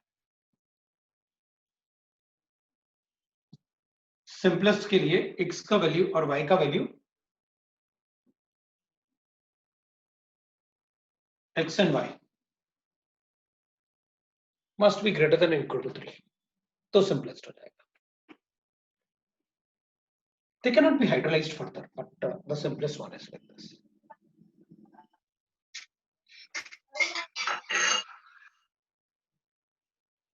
विक्रमजीत म्यूट रहो. तो अपन क्या करेंगे, इनको लिखेंगे अपन एल्डोज वगैरह को, मतलब कि डोज एल्डोज ये अपन लिखेंगे. पहले अपन क्लासिफिकेशन में ही लिख लेते हैं, क्योंकि मोस्टली क्वेश्चन इससे आएंगे. इधर शायद अपन से सिर्फ फॉर्मूला पूछेंगे, वहां से तो कुछ भी नहीं पूछेंगे, वहां शायद कुछ पूछ ले. मैक्सिमम पार्ट इसी से पूछते हैं. डाइसेक्राइड्स में जो 2 सिंपल यूनिट में कन्वर्ट हो सकते हैं, जैसे सुक्रोज, माल्टोस, लैक्टोस. अगर मैं इसका हाइड्रोलिसिस करूंगा ना, तो it will get converted into glucose plus fructose. Maltose will get converted into glucose plus glucose, and this will be converted into glucose plus galactose. ऐसे क्लासिफाई कर सकते हैं. Trisaccharides which can be hydrolyzed into 3 simpler units, जैसे raffinose. Raffinose को अगर अपन hydrolyse करेंगे तो it will get converted into glucose, fructose plus galactose. ये सभी में हाइड्रोलाइज होगा. ग्लूकोज भी बनेगा, फ्रक्टोज भी बनेगा, गैलेक्टोज भी बनता है रैफिनोज से. ये हाइड्रोलाइसिस होगा. ये गैलेक्टोज है. आप पूरा लिख लेना थोड़ा ऐसे, ग्लूकोज ग्लूकोज ग्लूकोज फ्रक्टोज. ये मैंने थोड़ा शॉर्ट में लिखा.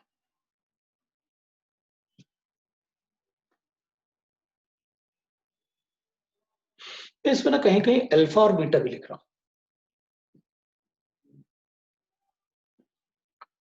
ये अल्फा ग्लूकोज होता है, बीटा ग्लूकोज होता है. मैं बताऊंगा व्हाट इज अल्फा बीटा. अभी आप सिर्फ ग्लूकोज और फ्रक्टोज पे ध्यान दो. ये अल्फा ग्लूकोज होता है, ये अल्फा ग्लूकोज होता है, ये बीटा ग्लूकोज होता है, ये बीटा गैलेक्टोज होता है.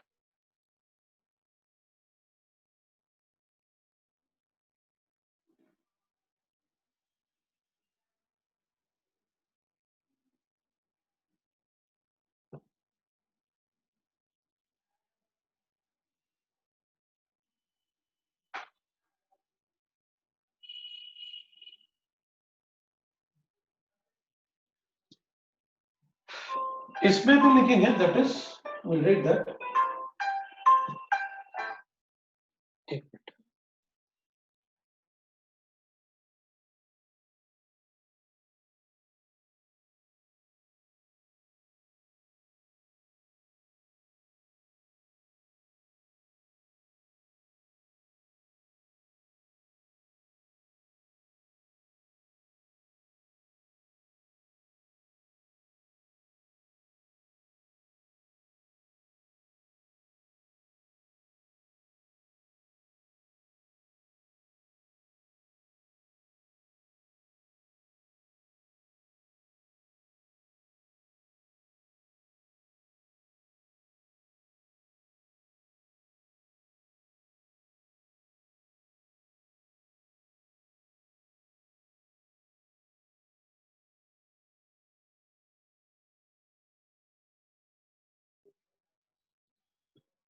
तो विल राइट दैट.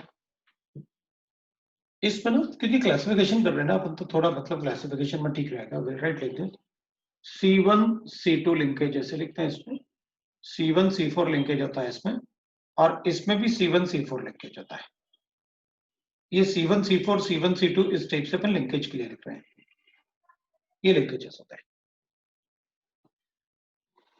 क्योंकि मोस्ट ऑफ द क्वेश्चन अपन से इसी पार्ट से आएगा, अल्फा बीटा या C1 C2 इससे आएगा, तो अपन को क्लासिफिकेशन में ही दिखेगा अपन को क्या करना है। इधर ग्लूकोज होंगे नो डाउट, तो cellulose is made up of beta D glucose, ये अल्फा डी ग्लूकोज से बनता है, डी भी बताऊंगा वो फिशर रिएक्शन से रिलेटेड है, और ये अल्फा डी ग्लूकोज से बनेगा, अल्फा डी ग्लूकोज से बनेगा।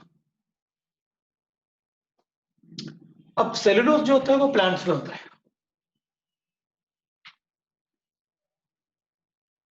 स्टार्च सीरियल्स पोटैटो वगैरह में होता है, glycogen is animal fat, animal fat वो ग्लाइकोजन होता है, वो एनिमल फैट होता है।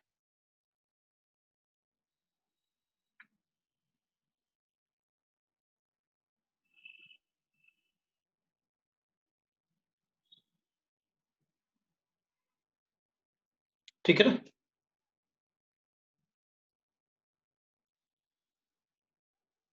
तो ठीक है, वी गॉट दैट, मतलब अब अपन इसको लिख सकते हैं। हमें इसको डिटेल में नहीं पढ़ना है, लेकिन इसको डिटेल में पढ़ना है, इसको डिटेल में नहीं पढ़ना है, सिर्फ स्टार्च को थोड़ा सा पढ़ना है, बाकी नॉन शुगर्स हमारे सिलेबस में उतना नहीं है, तो अपन स्टार्च को पढ़ लेते हैं जितना हमें पढ़ना है, बाकी ये पार्ट अपन पढ़ेंगे, ये पार्ट अपन पढ़ेंगे। स्टार्च जो होता है that is non sugars, it is composed of two types of carbohydrates, एक होता है अमाइलोस और एक होता है अमाइलोपैक्टिन, एक होता है अमाइलोस और एक होता है amylopectin. The starches composed of two unit, एक होता है अमाइलोस और एक होता है अमाइलोपैक्टिन, वो अपन पढ़ सकते हैं, उसमें अपन को कोई डाउट, ये पहले भी 8 में शायद 10th क्लास में पढ़ा होगा। तो अमाइलोस जो होता है वो 20% होता है और अमाइलोपैक्टिन 80% होता है, अमाइलोस एंड अमाइलोपैक्टिन। पोटैटो के आगे सीरियल्स लिखा हुआ है, CERALS, सीरियल्स है। अमाइलोस जो होता है वो वाटर सॉल्युबल होता है और ये वाटर इनसॉल्युबल होता है,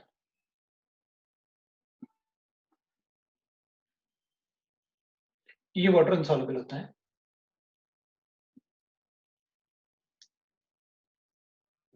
अमाइलोस जो होता है वो straight chain of glucose unit होता है, straight chain of, you can write linear chain, straight की जगह पर लीनियर चेन लिखते हैं, लीनियर चेन लिखते हैं glucose unit, linear chain of glucose unit,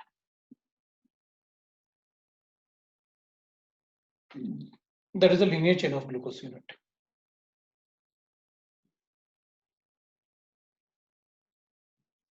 इसमें लीनियर के साथ साथ क्रॉस लिंक भी होता है, सो दैट इज अमाइलोस ना एंड अमाइलोपैक्टिन। तो एक उसमें होगा जिसमें लीनियर चेन होगा और एक जिसमें होगा जिसमें क्रॉस लिंक भी होगा और लीनियर चेन भी होगा, water insoluble and water soluble. तो ये लीनियर चेन ऑफ ग्लूकोज होगा, वो लीनियर चेन ऑफ, इसमें क्रॉस लिंक भी होगा, cross link chain of link chain of glucose unit, chain of glucose, ये अमाइलोपैक्टिन होगा। दोनों में ही ग्लूकोज है, वाटर इनसॉल्युबल भी होगा और वाटर सॉल्युबल होगा। जो एक्चुअल फैट होता है ना, डिपॉजिट हो जाता है, मोटे हो जाते हैं, वो स्टार्च का अमाइलोपैक्टिन पार्ट होता है, that is water insoluble part, जिससे अपन मोटे दिखते हैं। दोनों में भाई स्टार्च कोई भी होगा उसमें अल्फा डी ग्लूकोज, राइट। तो स्टार्च का जो अमाइलोपेक्टिन पार्ट है, इसमें जो अमाइलोज होता है इसमें तो लीनियर चेन होता है, that will be C1 C4 linkage होगा या C1 C6 लिंकेज होगा, लेकिन इसमें C1 C4 और C1 C6 दोनों ही लिंकेज होते हैं। दो क्यों? क्योंकि अगर क्रॉस लिंक करना है ग्लूकोज को तो दो टाइप के लिंकेज होंगे।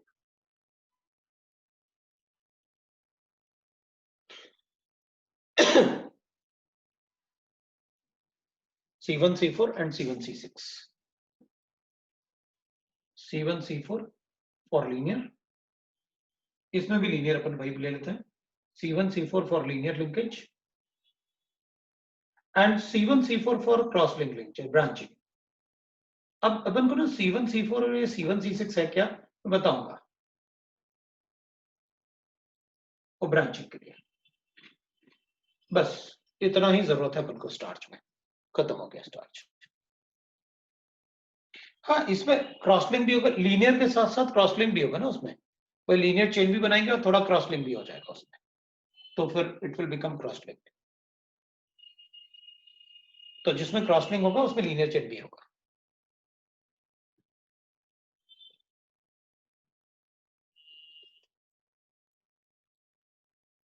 Due to the presence of this amylose, due to the presence of amylose,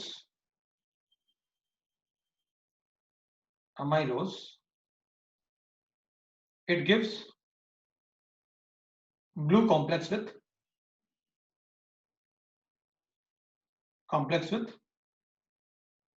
I2. Oh, and right ना, वो I2 के साथ स्टार्च कॉम्प्लेक्स बनता है ना, तो I2 के साथ जो स्टार्च कॉम्प्लेक्स बनता है वो यही है, ये स्टार्च अमाइलोज की वजह से, ये स्टार्च का टेस्ट होता है। वैसे हमने आयोडीन का टेस्ट भी लिखा हुआ है, ब्लू कलर कॉम्प्लेक्स, क्वालिटेटिव में पढ़े ना, स्टार्च सॉल्यूशन टेस्ट।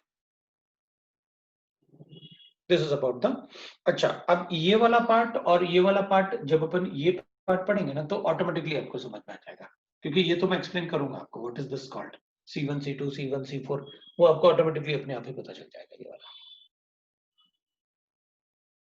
ठीक है ना। क्योंकि उसमें भी मैंने नहीं बताया ना सेलुलोज कैसे होते हैं, सेलुलोज में बीटा डी ग्लूकोज तो लिखा लेकिन लिंकेज नहीं लिखा अपन ने कि what type of linkage is present in cellulose.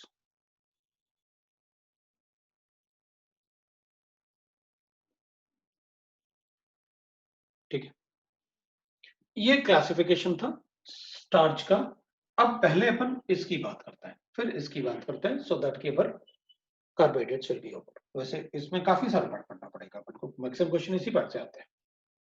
तो ये क्लासिफिकेशन है जिससे अपन को, अच्छा बहुत सारा टाइम ये क्वेश्चन आता है, जैसे ये दोनों पोटैटो है, एनिमल है, नॉनवेज वगैरह खा लेते हैं ना अपन, तो अल्फा डी ग्लूकोज अपन खा सकते हैं, जो नहीं खा सकते वो बीटा डी ग्लूकोज है। तो कभी कभी ऐसे भी अज्यूम कर लेना कि कभी अपन से पूछा कि भाई बताओ इसमें कोई भी कंपाउंड अपन को दिया और वो लिविंग बीइंग से रिलेटेड है, तो अपन से पूछा बताओ पोटैटो में जो ग्लूकोज होता है वो अपन खा सकते हैं या नहीं खा सकते, पोटैटो तो खा ही सकते हैं। तो अगर कोई ऐसे एग्जाम में अगर कुछ पूछा जाए कि भाई अल्फा डी ग्लूकोज और बीटा डी ग्लूकोज, अगर हमें पता है कि एक कंपाउंड है जिसमें बीटा डी ग्लूकोज है, तो अज्यूम कर लेना कि उसको अपन खा नहीं सकते, वो डाइजेस्ट नहीं होता बीटा डी ग्लूकोज, हम सिर्फ अल्फा डी ग्लूकोज को ही डाइजेस्ट कर सकते हैं। ठीक है ना, अपन सिर्फ अल्फा डी ग्लूकोज को ही डाइजेस्ट कर सकते हैं, तो ऑटोमेटिकली अपन को पता चल जाएगा कि उसमें अल्फा डी ग्लूकोज है या बीटा डी ग्लूकोज है। तो स्टार्च तो अपन खाते हैं, इसका मतलब है कि इसमें अल्फा डी ग्लूकोज होगा, लिखा हुआ है।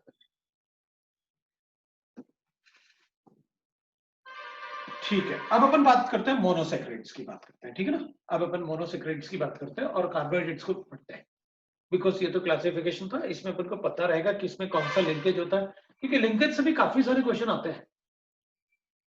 जो डाइसैकराइड में तो लिंकेज के बहुत क्वेश्चन आते हैं, डाइसैकराइड्स में ना लिंकेज से रिलेटेड बहुत क्वेश्चन आते हैं।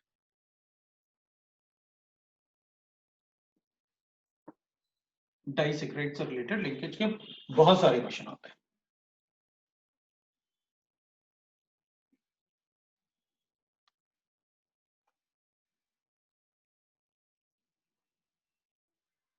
लिंकेज के बहुत सारे क्वेश्चन आते हैं, तो वी कैन राइट दिस.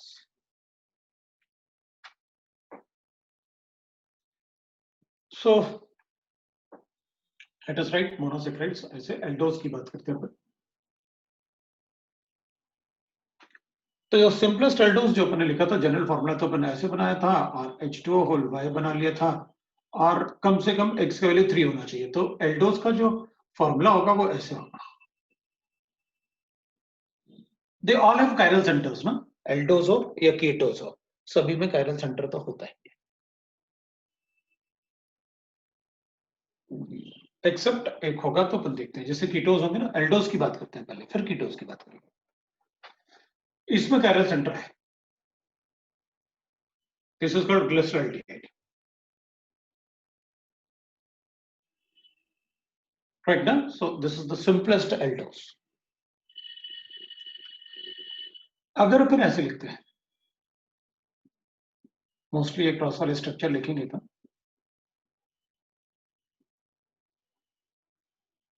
तो then the number of carbon atom increases. मतलब एक कार्बन और एक H2O बढ़ गया, एक कार्बन और एक H2O बढ़ गया. This is called E3Os. और अगर अपन इसको ऐसे लिखेंगे,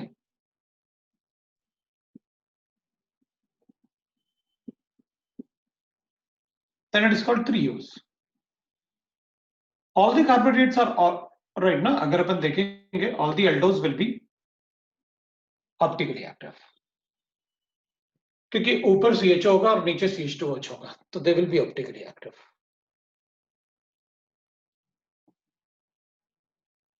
अगर हम फिर एक और बढ़ा देते हैं तो we'll get like this, ऐसे COH and COH and H and CH2OH. Then this will be called as ribose. वो आरएनए डीएनए में था ना, राइबोस. और अगर अपन इसको ऐसे लिखते हैं,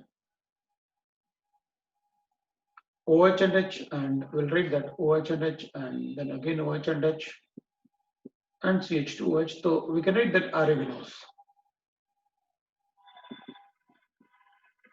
Arabinose. फिर अपन इसको उस तरफ लिखेंगे, इस तरफ लिखेंगे तो दूसरा मॉलिक्यूल बनेगा लाइक दैट. मुझे राइबोस की जरूरत थी, इसलिए मैंने आपको कायरल सेंटर्स. इसके कितने आइसोमर्स होंगे? 2, 2 to the power of 1, 2 to the power of 2, 2 to the power of 3. Like that we can write the number of isomers.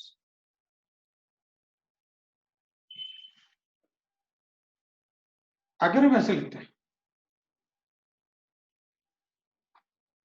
एक और H2 बढ़ा देते हैं, C6H12O6. एक और बढ़ा दिया. So I will write this as allos. This will be called as allos. अगर मैं ऐसे लिखता हूं, एक OH को इस तरफ अल्टर कर देता है, दूसरे को उधर ही लिखता है, सभी को. ये भी C6H12O6 है. Then I will call it as a altrose.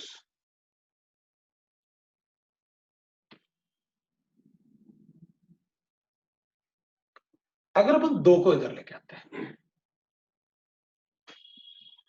अगर मैं 2 को इधर लेके आता हूं,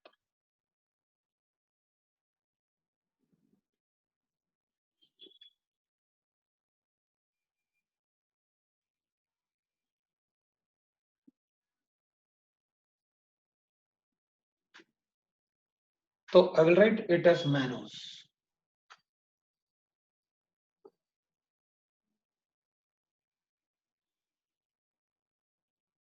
अगर मैं ऐसे लिखता हूं, मतलब ये OH हमारी मर्जी से इधर उधर नहीं जाते. ऐसा नहीं होगा कि भाई हम अपनी मर्जी से कहीं भी किसी को भी कुछ भी लिखते हैं. ये सब C6H12O6 है, but they are not glucose. अगर मैं इसको ऐसे लिखता हूं,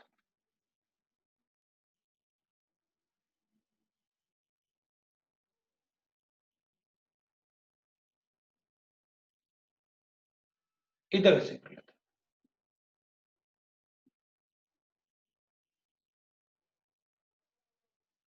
then it will be called as galactose.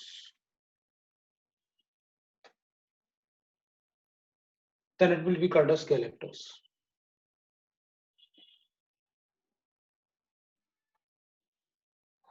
अगर मेरे पास ऐसे गिवन है,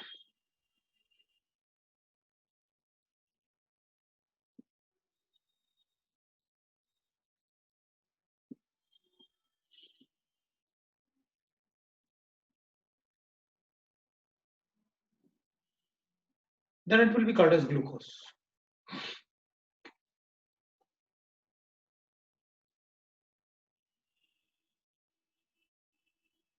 So हमें ये पता है कि इसमें 4 कायरल सेंटर है, मतलब 2 to the power of 4 16 बनेंगे, मतलब 1 2 3 4 5 6 7 8 और उन सबका मिरर इमेजेस, मतलब इस टाइप से 8 कॉम्बिनेशन बनाओ और उन सबका मिरर इमेज, तो इट विल बी 16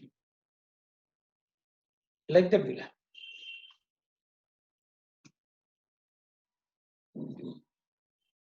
मोस्टली हमें इसको चाहिए, तो इसका स्ट्रक्चर ध्यान रखो, किस कार्बन पे OH कहाँ है, और फिर हमें इन दोनों को, बिकॉज गैलेक्टोज वगैरह हमको डाइसैकराइड्स में भी चाहिए, इसकी जरूरत नहीं है, बट अगर पता होगा तो ज्यादा अच्छा होगा, क्योंकि we are able to decide कि मतलब ऐसा नहीं है कि OH अपन कहीं भी कुछ भी लिख सकते हैं। इसमें अपन कहेंगे तो 1 2 3 4 5 6 7 है, 1 2 3 4 5 and 6, तो इसका मॉलिक्यूलर फॉर्मूला तो 6 O6 है, but this will be 2D 3D 4D 5D। इसको लिखेंगे तो अपन लिखेंगे 2L 3D 4D 5D, है ना, डिफरेंट है। इसको लिखेंगे तो 2L 3L 3D 4D and 5D, but this will be D mannose, D aldose, D allos, D galactose, because अगर हमें सिर्फ एक ही डिसाइड करना है तो लास्ट वाले कायरल सेंटर से डिसाइड करता है, chiral centre having highest numbering, वो फिस्चर प्रोजेक्शन में जो बताया था।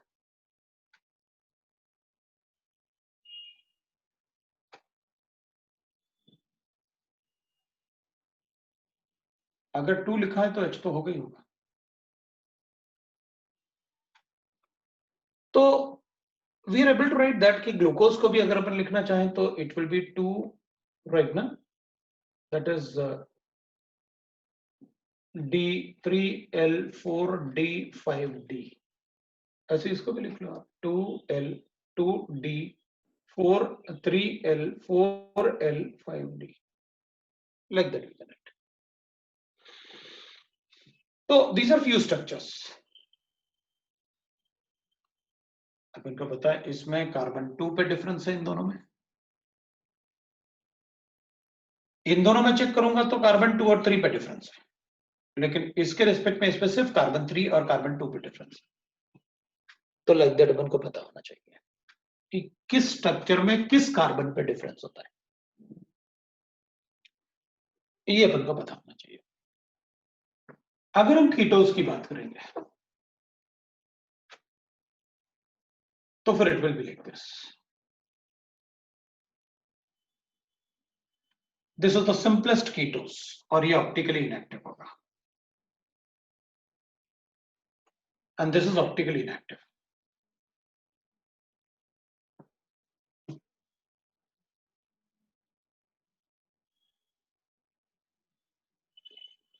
इसमें भी अपन कीटोज लिख सकते हैं, बट जनरली क्या होता है ना, कीटोज को मतलब ये सारे पार्ट कीटोज में अपन से कभी नहीं पूछते, इसमें कीटोज लिखूंगा तो ऐसे लिख दूंगा,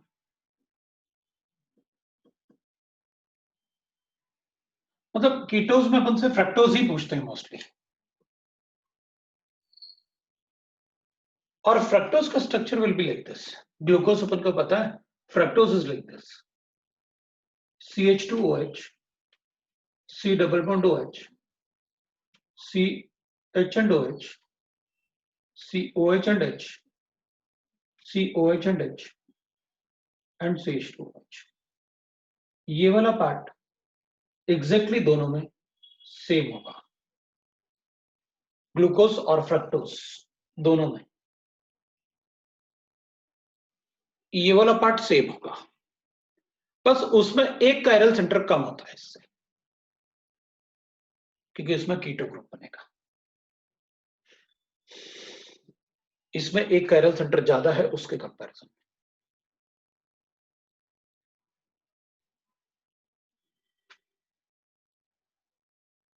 that is the only difference. उसके अलावा न तो मॉलिक्यूलर फॉर्मूला में डिफरेंस है, but the functional groups are different.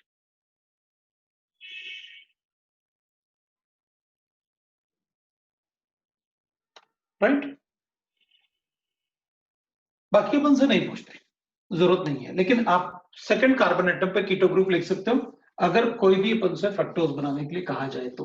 मतलब कीटोज बनाने के लिए, फ्रक्टोज तो अपन ने बना लिया भाई, ग्लूकोज और फ्रक्टोज में एक ही जैसे स्ट्रक्चर है, वो आपने देख लिया। ग्लूकोज और फ्रक्टोज में एक ही जैसे स्ट्रक्चर्स हैं, वो अपन ने देख लिया।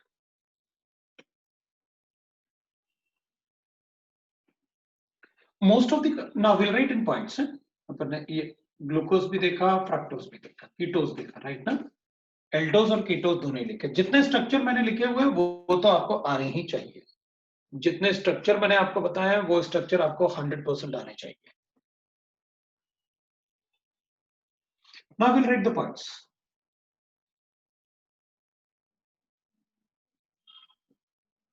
All the carbohydrates exist in nature. In nature, have deconfiguration. जितना भी कार्बोहाइड्रेट नेचर में एग्जिस्ट करता है ना, सबका डीकॉन्फिगरेशन होता है।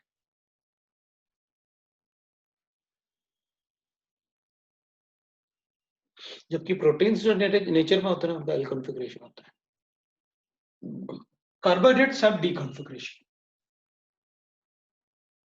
So if we have D-glucose, we used to write like this.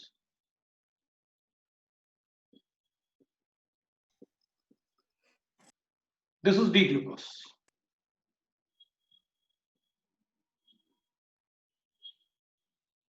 Because of this carbon atom. तो इसका L-glucose, तो we know that D and L are mirror images of each other. ऐसा नहीं होगा कि इसको इधर लिख दें तो L-glucose हो गया। ग्लूकोज, अगर इसके OH को अपन कहीं भी चेंज करेंगे तो नाम चेंज हो जाएगा। अभी तो देखा अपन ने। D and L are exactly mirror images of each other. तो अपन क्या लिखेंगे? D और L को ऐसे बताएंगे।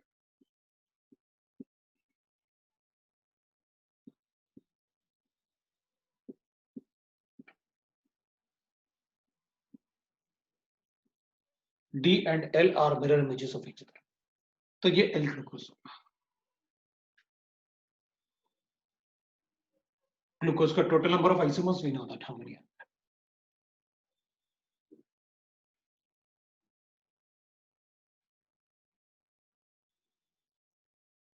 राइट?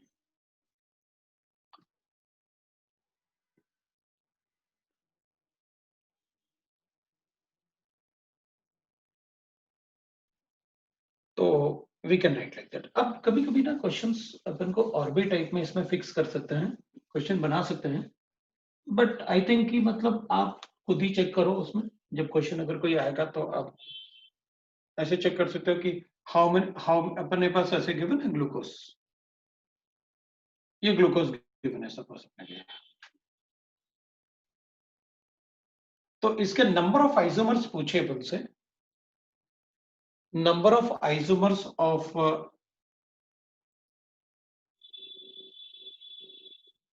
4D glucose.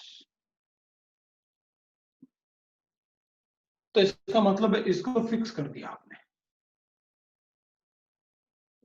ये तो फिक्स कर दिया आपने, number of isomers of 4D glucose. भाई अब ग्लूकोज पूछते तो मैं सबके लिए बनाता। नंबर ऑफ आइसोमर्स में अब नाम चेंज होगा तो हमें कोई फर्क नहीं पड़ता, तुमको पता है isomers can have different name, वही तो आइसोमरिज्म है।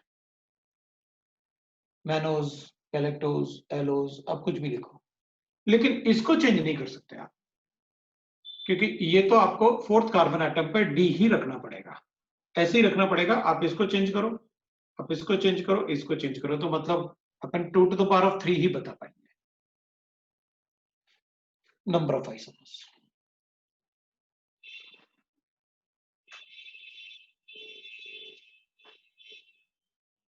इसके बेसिस पे अपन 2 to the power of 3 ही बता पाएंगे। इसको तो आपको फिक्स रखना है, डी ही रखना है, सभी में डी फिक्स होगा फोर्थ में, वो चेंज नहीं हो सकता, नहीं उसको ऐसे ही रखना है।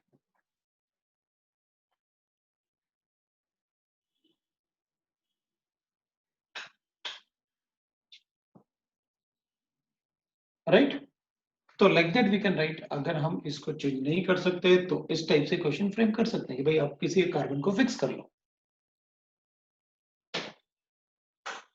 बाकी आप इनको इधर लिख लो, फिर एक आइसोमर इसको इधर लिख लो, एक आइसोमर इसको इधर लिख लो, आइसोमर बना सकते हैं, लेकिन इसको चेंज नहीं कर सकते क्योंकि आपने लिखा 4D ग्लूकोज के आइसोमर्स बताओ, मतलब उसको तो डी ही रखना है, राइट हैंड साइड पे रखना है फिक्स करके।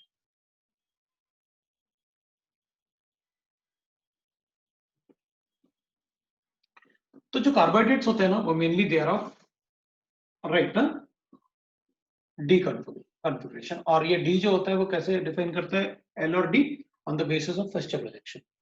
This D configuration is decided on the basis of Fischer projection, जो अपन ने पढ़ा हुआ है फिशर प्रोजेक्शन। दूसरा दूसरा पॉइंट अपन लिखते हैं epimers.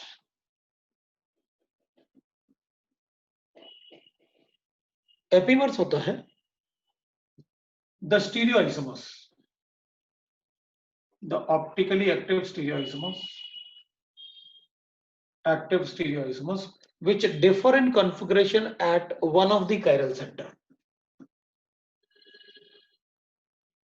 Optically active stereoisomers which differ in configuration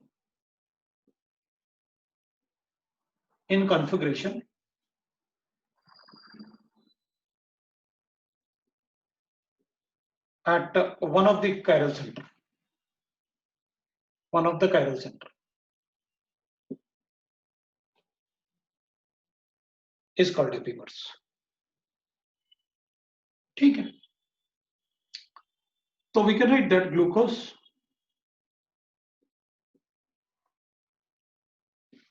we can write a glucose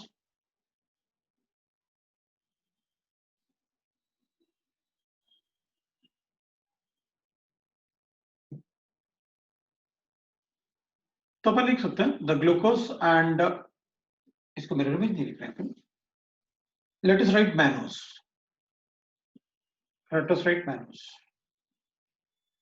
mannose is like this,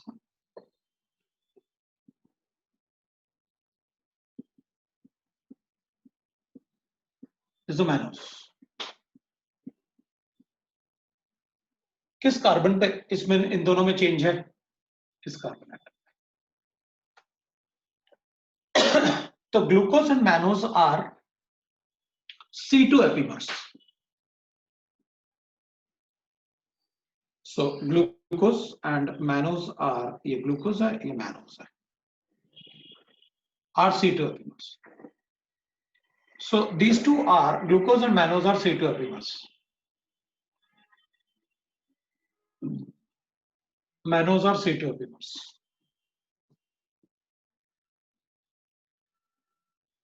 C2 epimers।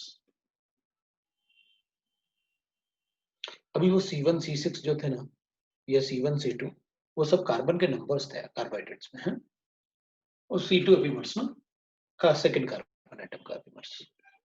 वैसे मैं लिख सकता हूं ग्लूकोज एंड गैलेक्टोज। गैलेक्टोज में क्या होता है, ये इधर लिख लेते हैं, तो देयर C4 epimers। आपके पास स्ट्रक्चर है, आप देख सकते हैं, एंड मैनोज एंड गैलेक्टोज। अब सारे लिख सकते हैं अपन, उसमें क्या है, threose and erythrose and erythrose, C2 epimers। तो किसी में भी लिख सकते हैं, arabinose and ribose are C2 epimers, like that we can right.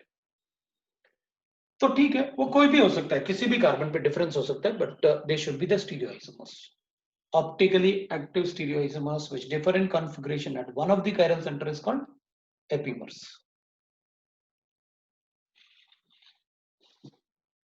Third, we can write that Myotar rotation.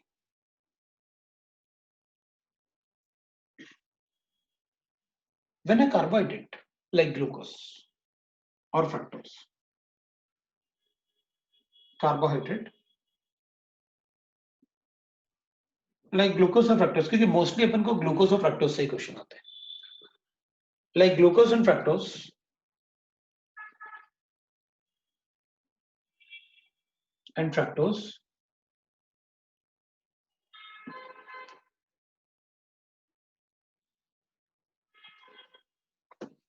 like glucose and fructose is added in aqueous solution of acid or base. Aqueous solution of acid or base.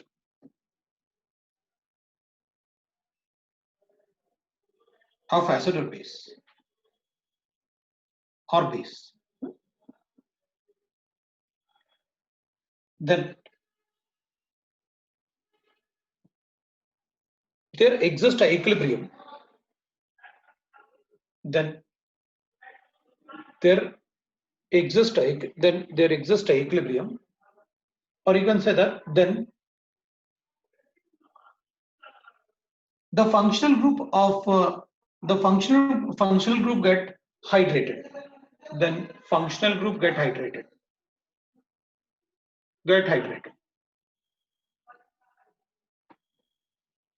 And functional group gets hydrated, and equilibrium is established.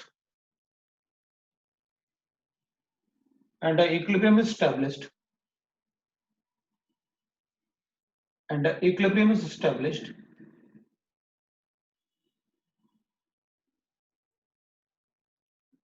Between the alpha and beta D-glucose. Equilibrium is established between the alpha and beta D-glucose.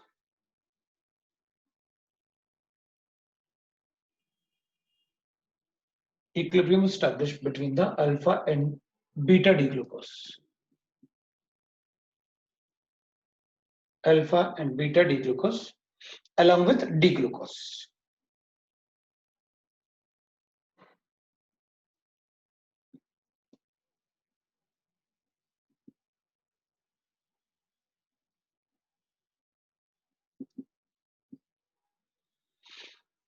Along with D-glucose.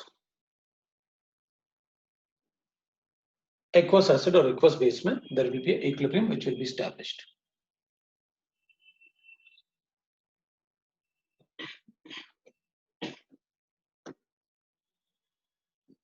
The change in specific optical rotation of the glucose, D-glucose, the change in optical rotation of the D-glucose, the change in optical rotation of the D-glucose is called, the change in optical rotation of the D-glucose is called Myotar rotation. Optical rotation of the D-glucose is called Myotar rotation.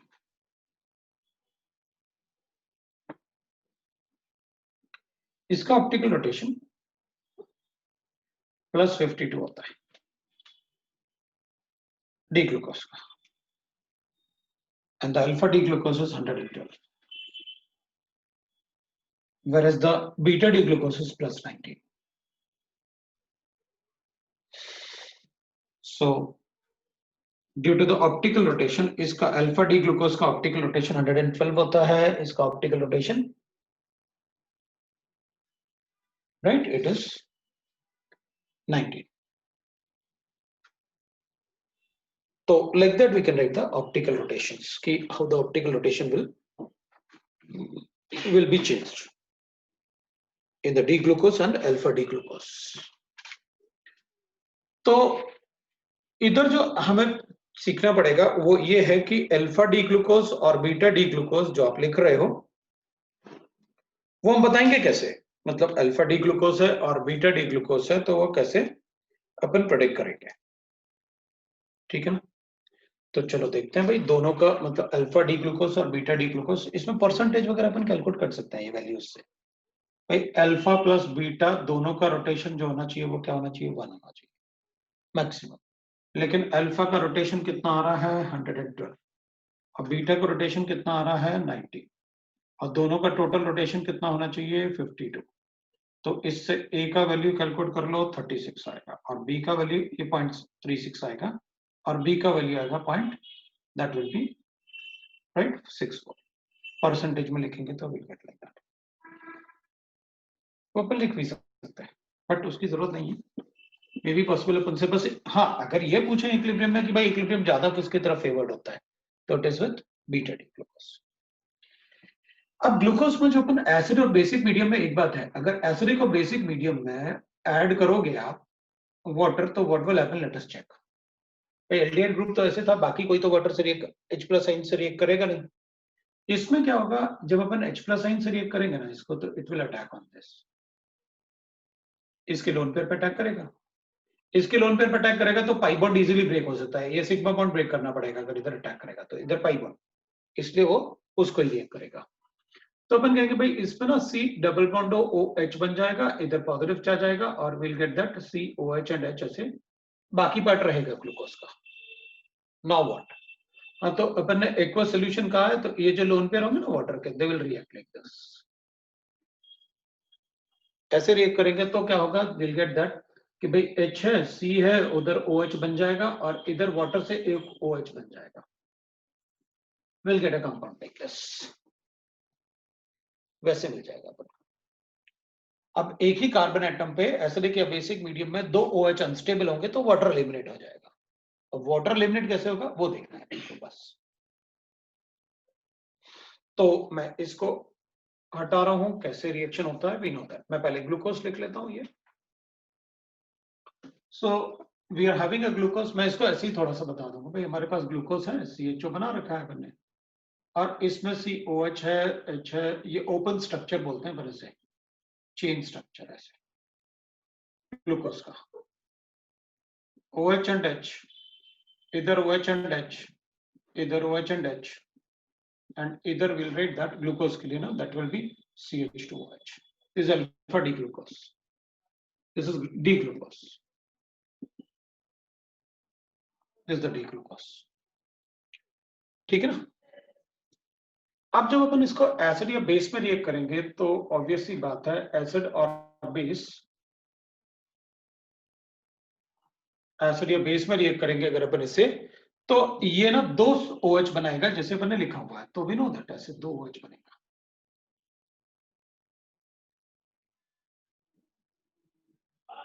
इधर OH था, इधर H था, इधर OH था, इधर H था, इधर H है, इधर OH है, इधर OH है, इधर H है, इधर दोनों तरफ OH है और H।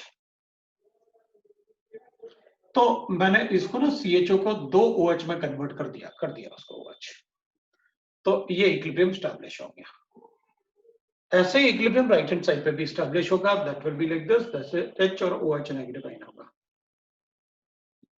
इससे रिएक्ट करेंगे ना अपन तो विल राइट लाइक दिस। तो अपन क्या करेंगे will write like this, that is COH लिखते हैं, OH लिखते हैं, H लिखते हैं, C इधर OH आएगा, इधर OH एंड H लिखेंगे, इधर H एंड OH लिखेंगे, COH एंड H लिखेंगे और इधर COH एंड H लिखेंगे और CH2OH लिखेंगे। तो अपन ने हाइड्रोलाइज कर लिया उसको। अब हमें इस पर डी ग्लूकोज ये भी है, बस अल्फा और बीटा डिसाइड करना है।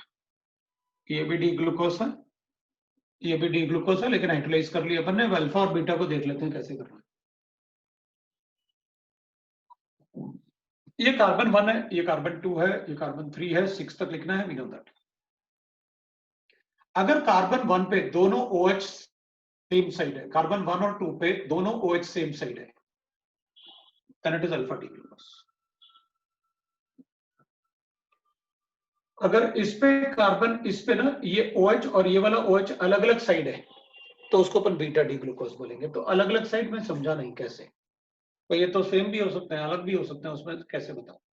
तो मेरा मतलब है कि अगर मैं, क्योंकि एक ही कार्बन पे दोनों OH अनस्टेबल होंगे, तो अपन क्या करेंगे, इस वाले OH और इस वाले OH से एक वाटर मॉलिक्यूल रिमूव करेंगे। वो 6 मेंबर रिंग बना रहे हैं, मतलब वाटर मॉलिक्यूल रिमूव तो होगा लेकिन 6 मेंबर रिंग बनेगा। क्या बनेगा? 6 मेंबर रिंग बनेगा। तो मैं क्या करूंगा, इसमें इसको अपन ऐसे बना देंगे, फिर इन दोनों से वाटर रिमूव करूंगा ना, तो इसको मैं ऐसे रिप्रेजेंट कर दूंगा। तो इससे वाटर रिमूव किया तो अपन ने कहा भाई ऐसे एक रिंग वाटर रिमूव होगा तो एक ऑक्सीजन बचेगा, वो 6 मेंबर रिंग बनेगा। तो कार्बन 1 और 2 पे OH अपोजिट साइड है, लेकिन इसमें मैं कार्बन 1 और 2 पे एक ही साइड रखूंगा। तो इधर रखूंगा तो मैं इसको ऐसे लिख देता हूँ, इस H को यहां ले लेता हूँ, OH को यहां ले लेता हूँ, और इससे रिंग बना देता हूँ। इससे OH निकाल देता हूं, इससे ऑक्सीजन हाइड्रोजन निकालता हूं, तो will get ring like this. इधर दोनों OH एक ही तरफ होना चाहिए तो अल्फा, और अगर दोनों OH 1 और 2 पे अलग अलग अपोजिट साइड है तो beta.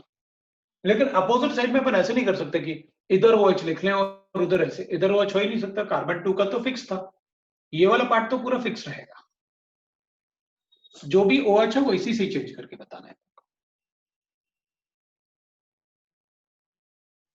Right. Then this equilibrium between alpha beta along with the D glucose is called muta rotation. The change in configuration, no? The change in optical rotation of alpha of the D glucose into alpha and beta is called muta rotation. इसकी जगह अगर fructose होता, इसकी जगह अगर fructose होता, तो fructose का ऑप्टिकल रोटेशन होता है -92। तो मैं यहां पर अल्फा डी फ्रक्टोज लिखता और बीटा डी फ्रक्टोज लिखता। इसमें मैं अल्फा डी फ्रक्टोज लिखता और बीटा डी फ्रक्टोज लिखता, बीटा डी फ्रक्टोज लिखता, ऐसे लिखता। और सिंस ये भी फ्रक्टोज लिखता, alpha D fructose and beta D fructose, ऐसे लिखता मैं, और दोनों का परसेंटेज यहां भी कैलकुलेट करता। इसका ऑप्टिकल रोटेशन -21 है और उसका optical rotation will be -133। Percentage हम कैलकुलेट कर लेंगे। Alpha plus beta is equal to 1 होना चाहिए। So alpha is equal to -21 plus beta into -133 is equal to हो जाएगा -92। तो अल्फा और बीटा का परसेंटेज कैलकुलेट कर लेंगे, वो परसेंटेज। लेकिन दोनों में अल्फा और बीटा फ्रक्टोज, जो मैंने अल्फा डी फ्रक्टोज लिखा, बीटा डी फ्रक्टोज लिखा, because most of the naturally occurring carbohydrates are of D configuration. तो इसमें अपन लिखेंगे भाई CH2OH फ्रक्टोज के केस में, and C double bond O, बाकी पार्ट तो सेम होता है ना, right, that C double bond O, और फिर अपन लिख सकते हैं H and OH, OH and H, OH and H and CH2OH। ये डी फ्रक्टोज है। The optical rotation is -92.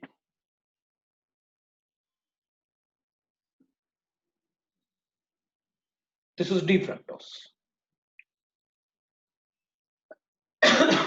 तो अल्फा डी फ्रक्टोज और बीटा डी फ्रक्टोज देख लेते हैं कैसे होंगे। तो alpha D fructose and beta D fructose. So alpha D fructose, इसमें इसका हाइड्रोलिसिस होगा ना, because this is a functional group, तो इसका हाइड्रोलिसिस होगा। तो जब अपन इसको एसिड या बेस से रिएक्ट करेंगे ना, एसिड और बेस, तो फिर देखते हैं क्या बनेगा। सो एसिडिक मीडियम और बेसिक मीडियम में रिएक्ट करते हैं और देखते हैं क्या बनने वाला है। So we'll write that CH2OH इधर COH and H है और अल्फा और बीटा पर इसमें भी लिखते हैं. इसका -21 बताया था मैंने optical rotation. So this will be 2 OH बनेंगे इसमें. इसमें ना रिंग बनेगा but from the chiral centres, one of the chiral centres. ये कायरल सेंटर नहीं है इसलिए मुझे रिंग इससे बनाना पड़ेगा. ये कायरल सेंटर था इसलिए मुझे उससे ही रिंग बनाना पड़ेगा. तो इसमें 5 मेंबर्ड रिंग बनेगा.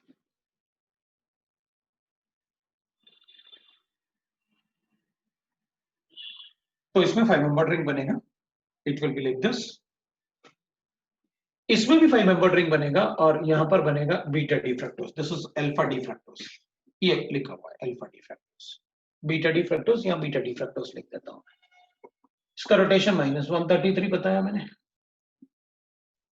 और beta D fructose will be like this. ये CH2OH हो गया, COH हो गया, H हो गया और इसमें अपन ऐसे कर लेते हैं. CH2OH होगा तो इसमें अपन ऑक्सीजन ऐसे कर देते हैं. इधर OH होगा, इधर H होगा, इधर H होगा, इधर OH होगा, इधर H होगा. We will be like this. ये अपन बीटा डी फ्रक्टोज बता देंगे.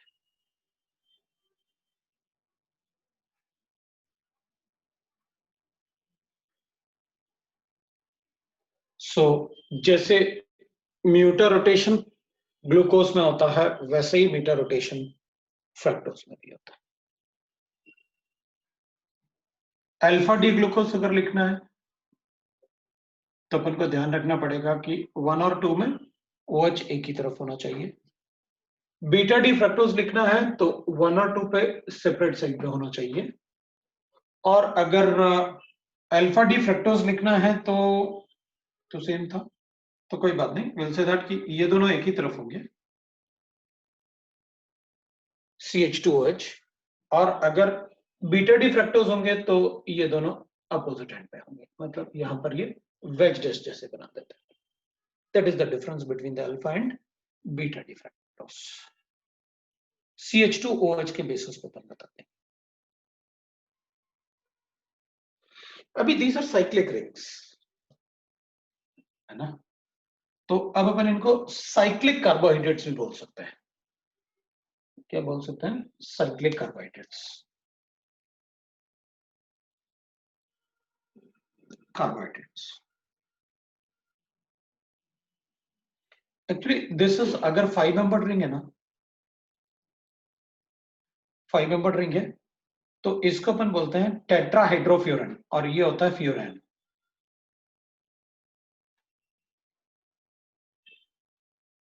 है ना. और अगर अपन इसे ऐसे लिखते हैं तो this is called THF, टेट्राहाइड्रोफ्यूरन.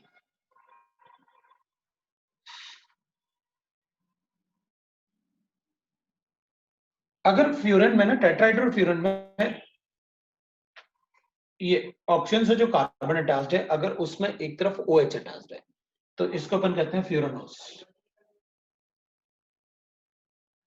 This is called फ्यूरानोस.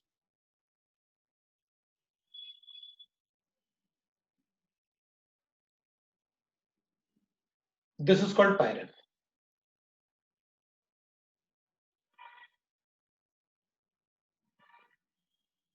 and this is called pyranose.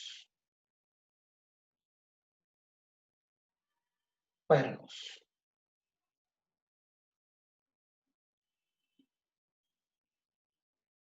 This is called pyranose. Pyran and the pyranose.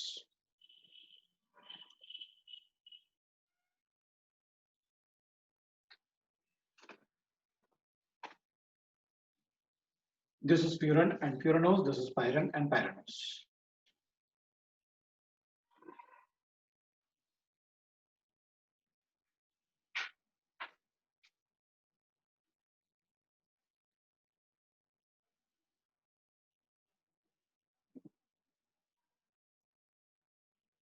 तो ठीक है, we got that. What is furan and furanose and pyran and pyranose?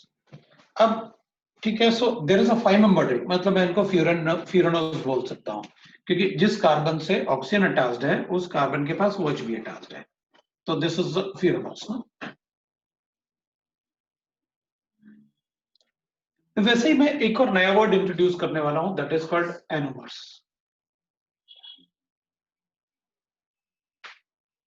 इसको भी introduce कर लेते हैं, फिर उसके बाद अपन फ्यूरन और फ्यूरानोज को और डिटेल में पढ़ सकते हैं।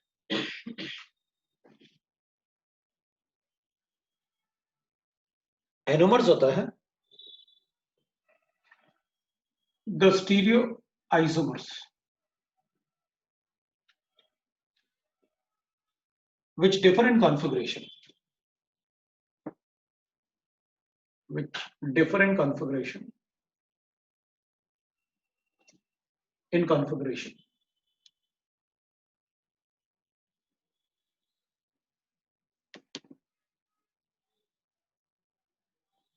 in configuration, due to hydrolysis of functional group, due to meta rotation. Different configuration due to meta rotation is called anomers.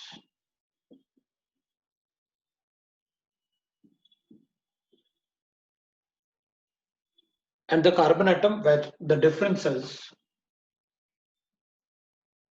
and the carbon atom where meta rotation take place occurs is called anomeric carbon. Anomeric carbon. और अपन उसे anomeric carbon भी बोल सकते हैं या फिर glycosidic carbon भी बोल सकते हैं।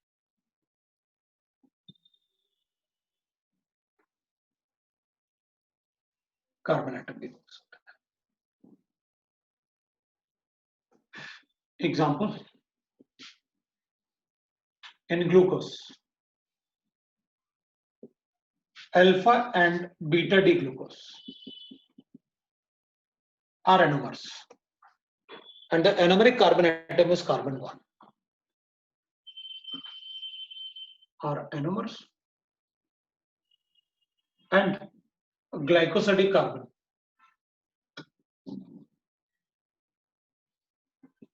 sidic carbon atom is carbon 1.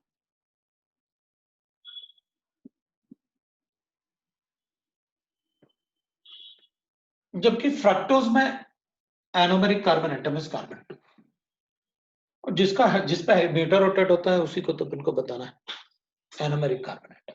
तो ग्लूकोज में द एनोमेरिक और glycosidic carbon atom is carbon 1, whereas in fructose it is carbon 2. In fructose, the anomeric carbon atom is carbon 2.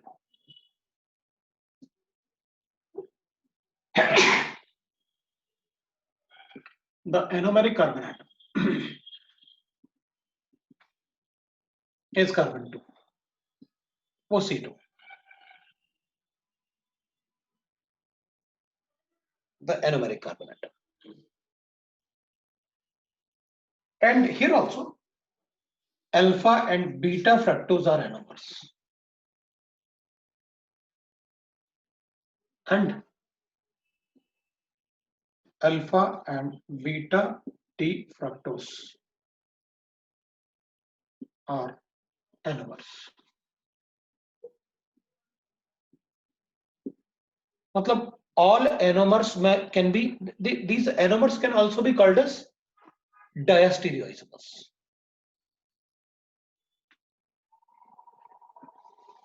भाई एपीमर्स को भी मैं डायस्टीरियोइसोमर्स बोल सकता हूं, एनोमर्स को भी मैं डायस्टीरियोइसोमर्स बोल सकता हूं ना, because they are not mirror images of each other.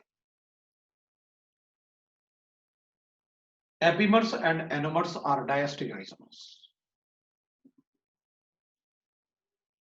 Epimers and anomers are diastereoisomers.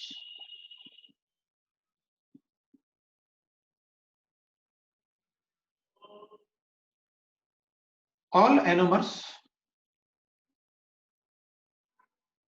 are epimers. But all epimers can not be anomers, क्योंकि एपीमर्स में तो एक ही कार्बन एटम ना, एनोमर में सिर्फ C2 पे ही चेंज हो सकता है बस, एपीमर में कहीं भी चेंज हो सकता है, C3 पे भी हो सकता है, C4 पे भी हो सकता है, C4 एपीमर्स भी हो सकते हैं, CD3 एपीमर्स भी हो सकते हैं, बट इसमें सिर्फ एनोमर्स में फंक्शनल ग्रुप वाले कार्बन एटम पे ही हो सकता है, एक पे ही हो सकता है difference. All anomers are epimers, मतलब ग्लूकोज के लिए C1 एपीमर्स हैं, लेकिन फ्रक्टोज के लिए C2 एपीमर्स हैं, अल्फा एंड बीटा। एपीमर्स तो किसी भी कार्बन एटम पे चेंज हो सकता है ना, किसी भी कायरल सेंटर पे चेंज हो सकता है, लेकिन एनोमर्स किसी भी कायरल सेंटर पे चेंज नहीं हो सकता, वो सिर्फ ग्लाइकोसाइडिक कार्बन एटम, सिर्फ फंक्शनल ग्रुप वाले कार्बन एटम पे ही चेंज हो सकता है। That is about the anomers. So all anomers are epimers, but all epimers cannot be anomers. Can't be anomers. Like that we can write. This is the new word, that is anomers, we can introduce. Inversion of sugarcane बताने की जरूरत नहीं. That is the third point. ये fourth point ले लेते हैं अपन anomers को. Fifth point ले लेते हैं अपन. Inversion of sugarcane. Inversion of sugarcane. The change in optical rotation ना अपन सबका पता है. आपके पास inversion of sugarcane मतलब ये रहेगा sugarcane, sucrose.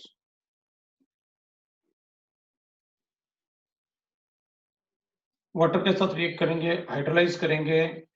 This is we know that dextro होता है प्लस 66.5 होता है ना, that is a dextro. But water के साथ रिएक्ट करके it will become glucose plus fructose. Plus fructose ये अपन ने काफी कुछ पढ़ रखा है. Glucose is plus 52 and this is minus 92. So overall the solution will be laboratory. So that is the inversion of sugarcane. Overall solution dextrose laboratory में जाए.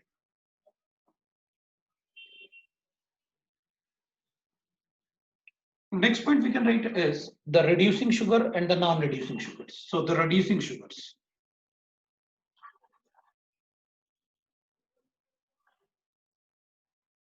So carbohydrates which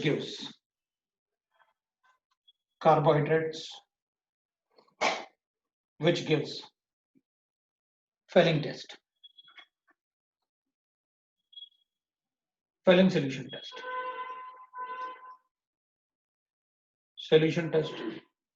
and Benedict solution test. Benedict solution test are called reducing sugar. Are called reducing sugar. जो नहीं देंगे वो non reducing sugar से. तो Fehling solution में क्या होता है, फेलिंग ए और फेलिंग बी सॉल्यूशन होता है. Example we can write all monosaccharides. Monosaccharide में मतलब जिनको हम सिंपलर यूनिट में हाइड्रोलाइज नहीं कर सकते, वो सारे के सारे रिड्यूसिंग शुगर्स हैं. Lactose, maltose, these are reducing sugars. तो नॉन रिड्यूसिंग शुगर्स क्या होंगे जो ये टेस्ट नहीं देंगे, वो नॉन रिड्यूसिंग शुगर्स है. जो ये टेस्ट नहीं देंगे वो अपन नॉन रिड्यूसिंग शुगर्स बताएंगे. The non reducing sugars are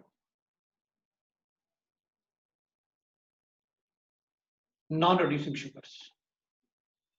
Sucrose. I cannot write all disaccharide because sucrose is a disaccharide. Polysaccharides.